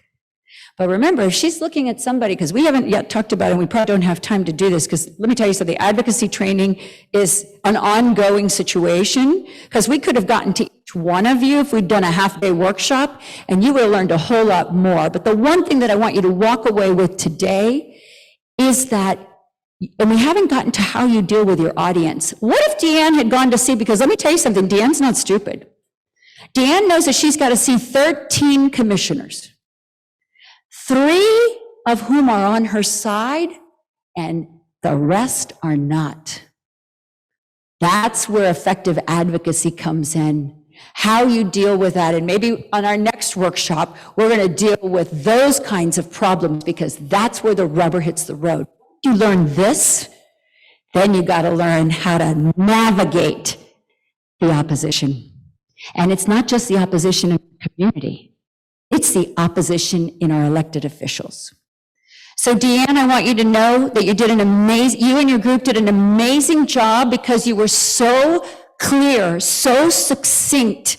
And that's what's important here, that you noticed how quickly she did 1, 2, 3. The only thing she didn't do was leave me with what I need to do. But great job. Thank you so much, everyone that was on virtual. I know it's 11:01, so I just want to say thank you so much to everyone. And those of you who are here, you can stay a few minutes longer if you'd like. What we're going to do is thank everybody online. Don't hang up because there is an online survey, which is a serious survey. It's for the folks like you who show up. This is going to inform the work of your Women's Fund. The Legislative and Advocacy Committee has worked very intensely on getting something that's a tool. So please have your voice heard. This is the first time we're going to give you an advocacy opportunity right this moment. And that is to fill in that survey with all your focus and heart and soul. So please do it. It will also be in your inbox. There's a link right now in the chat. And we thank you all so much for being here. Another thing we have to say, what you learned here today, I'm going to see this again and again because Vicki's wisdom opens me up in layers. And I might be advocating for something 3 months from now and need a refresher. The Impact Collaboratives live on womensfundmiami.org.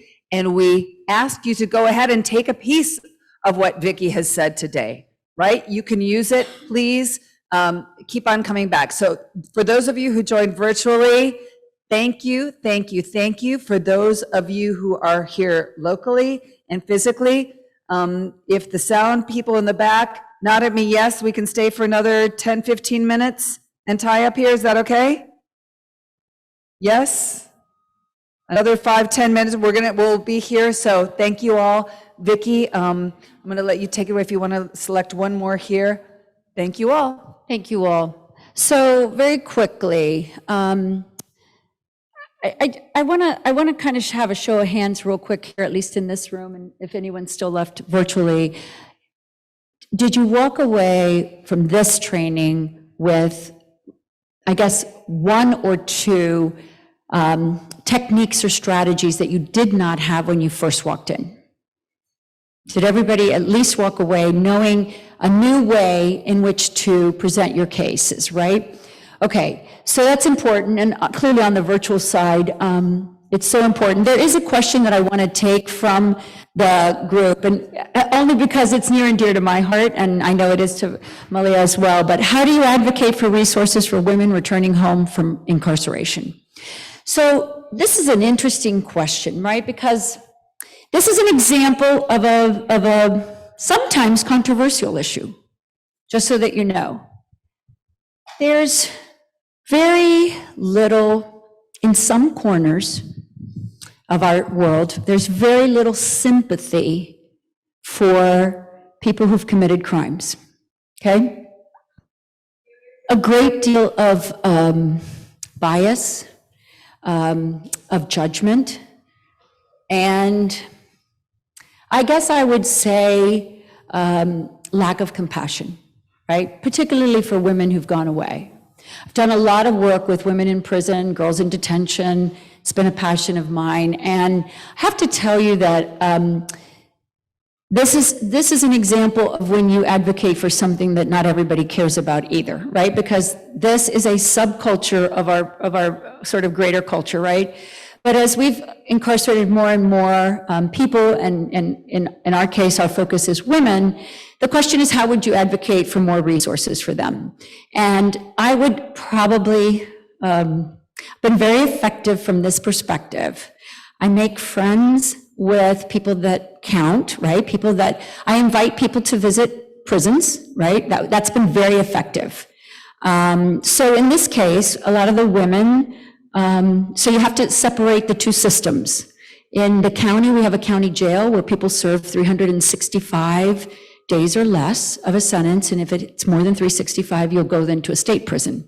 So those are a little bit harder to advocate for because it has nothing to do locally, right? A county commissioner can't do anything for you. Now, if you're talking about the jail, that does fall under the county commission. They can do a lot for you, right? So I think one of the things that this speaks to is becoming an expert, a subject matter expert over the years. So I'm known around the country as a subject matter expert on criminal justice issues, but I did not wake up one morning and become that. It took practically a decade of getting appointed to some very important policy work, also having the relationships that I have, both with people who run the prisons and the jails and law enforcement. So I guess my advice to everyone in terms of your passion is you gotta make yourself known as that person. Listen, when the mayor, now I want you to know I met the mayor back in 2006 when I was doing work statewide on this issue. And when she became mayor, notice what happens when you become a subject matter expert. She called upon me to help on a public safety working group, the only person not working at the county who she trusted because she knew that I was that person, right? So my suggestion to all of you good advocates and those of you that are on virtually is pick something, right? So I picked criminal justice for obvious reasons. And so I then said, okay, now I'm gonna be at every table. I'm either gonna push my way in or get people to appoint me to these big task forces. And then I led, right? Because I think what happens is that a lot of people get appointed to things and don't work very hard. I'm working double time because I want people to see not only my passion, but my skill set. And then the more that you do that, the more you make a name for yourself in the space in which you want to operate. And so with respect to that question of how do we advocate for more resources for women who come home from incarceration, that's an easy one for me because I don't say that I tell women's stories, you know, what happened to them, what brought them into the system. Because people have like this sort of thing about women who went to prison as if they're very, very bad people. And I say they're good people whose circumstances took them there, right? When I look out at a room of women, I say, but for the grace of God, go you. Any one of us could have that path. Any one of us, because I've met a lot of domestic violence victims inside who said to me, who killed their perpetrator and said, how many times, Vicki, can you be thrown out of a moving car before you break? So telling the stories in a way that is compassionate, that tells how we got there. I think if you're going to have victims come, you have to do the sort of laying the groundwork about what happened to this person, right? What led them there? But that story does not define them, because I always say it's not how you start, but how you finished. That's important. And showing the sort of the evolution of that woman, what she learned in prison, and more importantly, having her tell that story. Because you see, taking responsibility for a person who comes home from prison is the first step. We always call it reconciliation for restorative justice. You have to be able to say, look, this is what I did, but I'm a better person today. And as a result of that experience, I need help. Right? So that's a great way of answering that question, is bringing that person, preparing them to tell their story. Because let me tell you something, a lot of people don't want to tell a story, but you got to. Got to own your stories. Whatever the story is here, you got to own your stories and not be afraid to tell them. And the more that we tell our stories, the more we free others to tell their story. And then that helps people, because let me tell you something, when I was working on these issues, the mayor of the county had a son in prison. And let me tell you, when I learned that, I was able to couch my entire messaging towards even he deserves a second chance, right? Because this was personal. And nowadays, with 1 in 4 in prison, it has touched a lot of people, and even those you would never expect it to have. So that's how you tell the story. You just have somebody tell the story, you help them tell your story, and you help them recognize that all of us deserve second chances, because all of us make mistakes. Yes.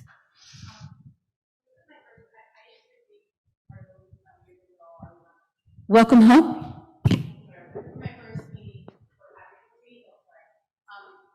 And like, we're talking about getting meetings with commissioners, but like, how do you even get the meeting? Or is that good question. in another training that I? Good question, because your next step is start meeting with the commissioners and the mayor. Every commissioner you call the office. Hi, I'm Vicki Lopez, and I am calling to request a meeting with the commissioner, and I'm calling to talk about, what I'd like to talk to them about is this. And if you don't say that, they'll ask you, because no one's going to allow you to do a meeting without knowing what you're coming to talk to them about. Now, I called Commissioner Sosa's office.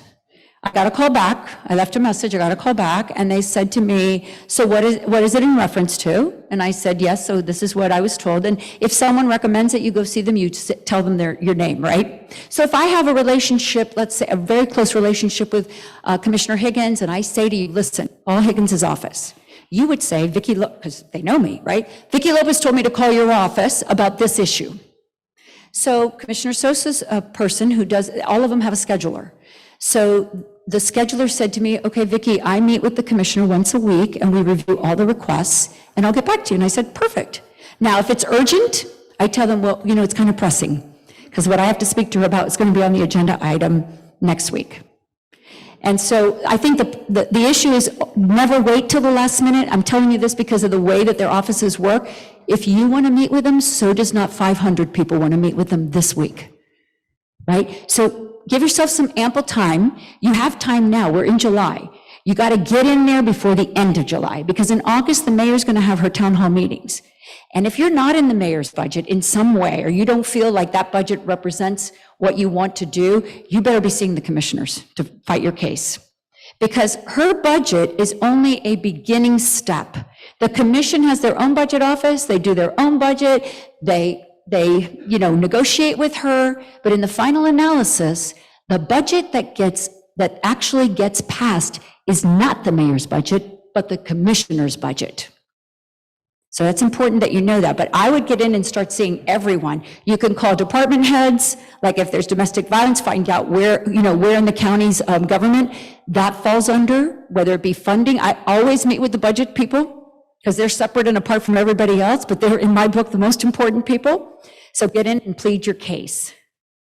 So that's how you do it, and you got to do it fast. Let me tell you something. In August, everybody leaves. The county commission shuts down, just so that you know. And they don't come back until September, and in September, they have hearings, because the budget has to be passed by October 1st. So the last budget hearing is usually at the end of September, and that's that. You have 2 budget hearings in which to do your case, and the first one's the most important one. So, kind of knowing timelines is important to advocacy as well. So you better get in there, although I don't know who's going to see Commissioner Regalado, because she said August, and I said, dear God, August. But a commissioner in August, if she'll see you in August, you take that meeting, even though the government's shut down, because that's a good time to have more time with her. It's the same thing when you're looking at state legislators. You want to see them in the district, not in Tallahassee. You want to see them in the district where a 10-minute meeting turns into a 30-minute meeting, because, it's more relaxed. They got more time for you. Up in Tallahassee, it's boom, boom, boom, boom. It's like 20 meetings all in one day. Imagine what that looks like in your head, right? And it's 20 different issues, none of which, even compare to each other.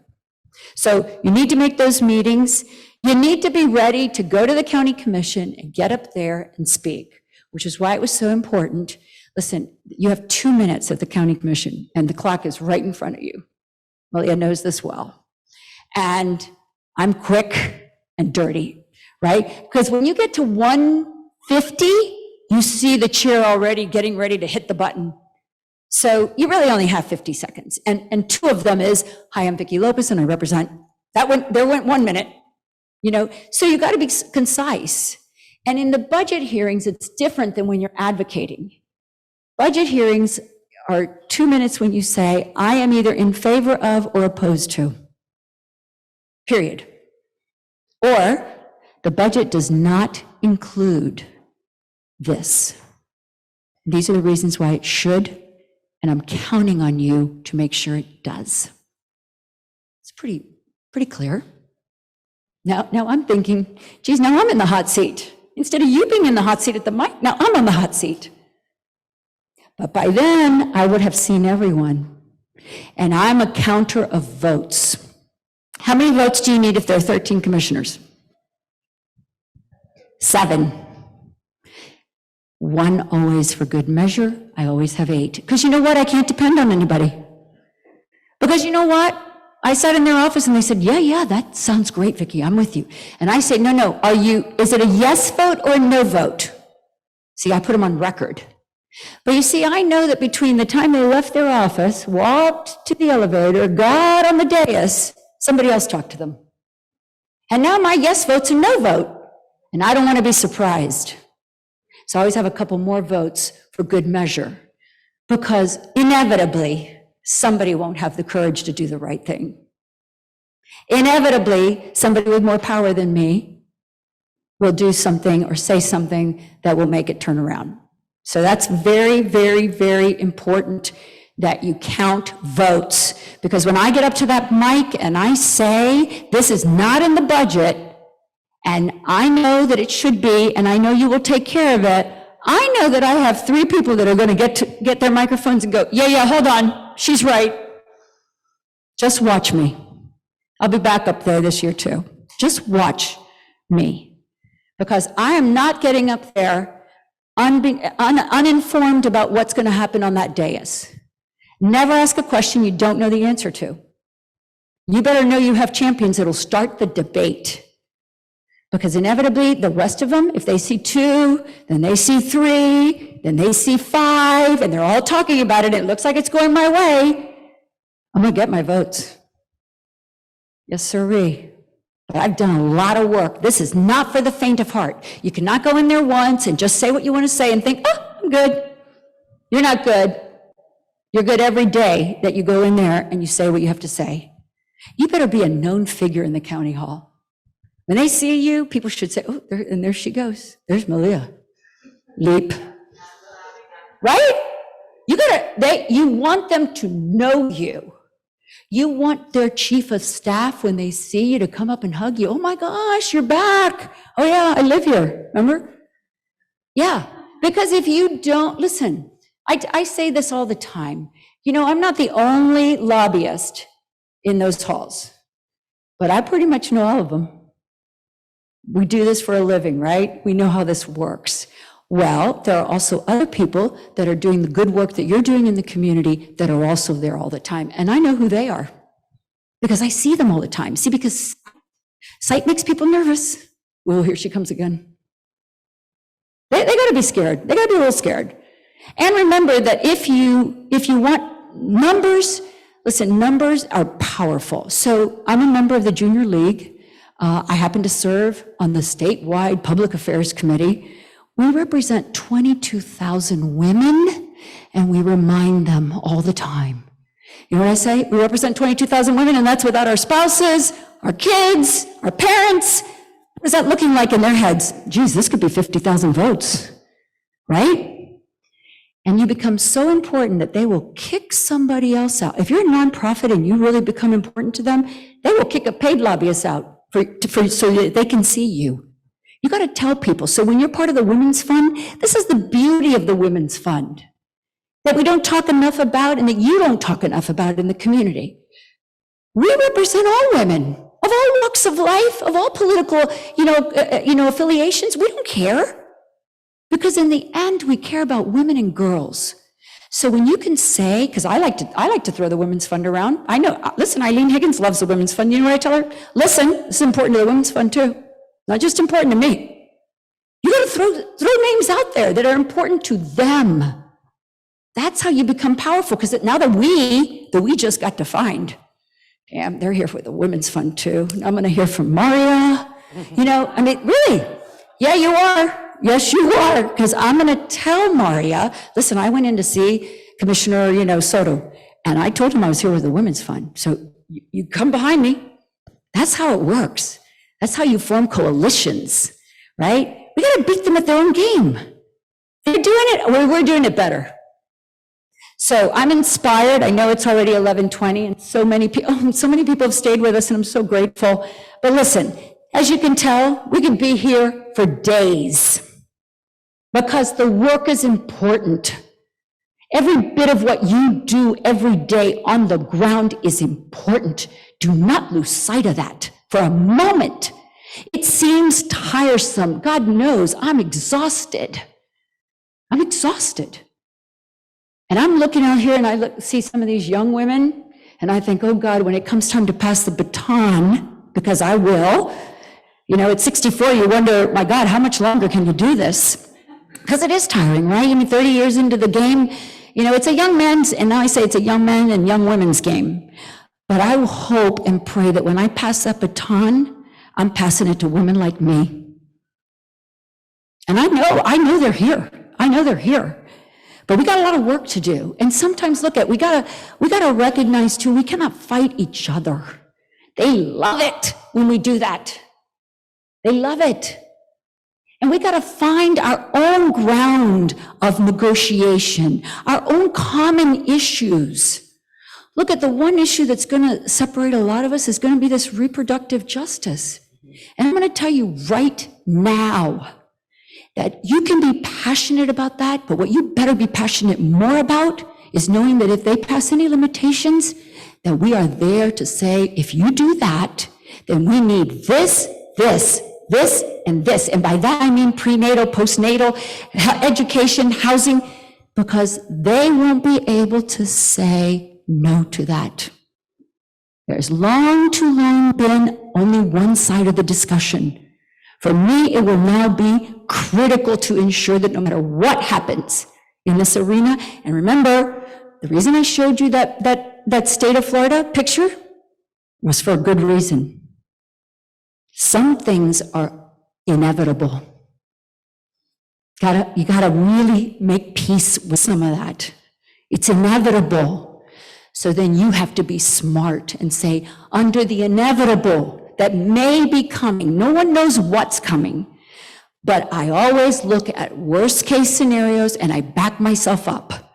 And I say, if this is what happens, then this is what I have to do. And I always have to be, remember, I always have to be at the table. Because if I start acting a little crazy, they just stop listening. So if the inevitable happens, then what do we need to do? And that is how we have to come together, because they expect us to divide. I know this. I already can predict it. But if we all say, okay, if you people are going to do that, okay, We know we can't do anything about it because the numbers are against us. So then we have to say, okay, well, all right, we got you. But here's the other side of that good story. And that's when you join forces with even the other side, because the other side's saying the same thing now. So be careful that you don't find yourself on the outside, because you have no voice then. Better get inside the circle, as painful as it might feel. Get inside. And that's for every issue. Remember, this is a lesson for any issue where the opposition is greater than you. Because the effective advocate steps inside with the opposition. And then she starts to shine her light there. And there she'll be respected for being respectful.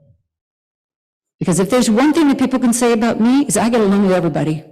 Why? Because I know how important it is. Because on any single day, I might be opposed to you, and on another day, we'll be together. But in the end, I gotta get something done. We're running out of time here, ladies. I'm telling you, we're running out of time because we're so busy talking and not doing the things that make us effective. So I hope that today, when you leave here, you will feel empowered, because you should, because every single one of you is magnificent, and more so if you've taken all this time to sit in this room and listen to, someone like me who does it for the living, but does it because I want you to do what I do. Because alone, listen, this is like a battle. You're always in the battle, always in the field, and you know that you might lose battles, but you got to win the war. And it's going to take more than us. And the Women's Fund provides that for us.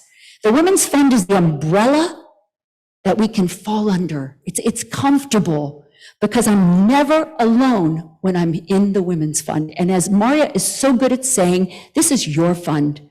Don't look at it as like you're like outside of the fund. No, you're like the matrix. Every last one of us is part of the fund. And this is where you come to train, to talk, to compromise, to say, listen, I'm struggling with this. This is what this group does for us. And I'm so excited to think, as I look at the young interns, and I look at some of you that have been in this business for a long time, and people like Malia who never stop fighting for women who've been incarcerated and no one cares about. But you see, the good thing is Malia knows me. And Malia knows I got relationships. And so Malia calls me. Now, I don't know what Malia's doing, and I don't care. How about that? I know that what she does makes a difference. And so if she asks me for help, I'm going to do everything in my power. And so should not all of you, because all of you have relationships. So we work together like that, right? This is how we build capacity. This is how we build power. And this is how you'll work when you leave here today. Find those powerful women. Find yourself, because you're powerful. And don't think that just because you're not standing here with 30 years experience, listen, girls, you can do it all. You can do it all. It's just a function of knowing how to do it. And so I hope when you walk out today, you'll be a little smarter, a little more effective, and a lot more empowered. Thank you so much. Thank you, Vicki. Thank you so much. You're in flow all the time. It's like a sermon that she's giving. I really just appreciate you. Everybody, thank you for coming today. I am the chair of the Women's Fund, and we really need you to fill out this survey all of them are gone. We have a survey on the type of advocacy issues that we are going to advocate on within the community. There are so many issues out there. We cannot do every one, right? So we want your input to see what is more important to you, and we're going to take that input and we are going to create a team. We have our impact agents, we have our legislative and advocacy committee, and we are going to be making the meetings, going to the budget hearings, and working on these issues. So it's very important that we get your input on the issues that we want to advocate on within this year and next year. Okay? Thank you for coming, everybody. We appreciate it.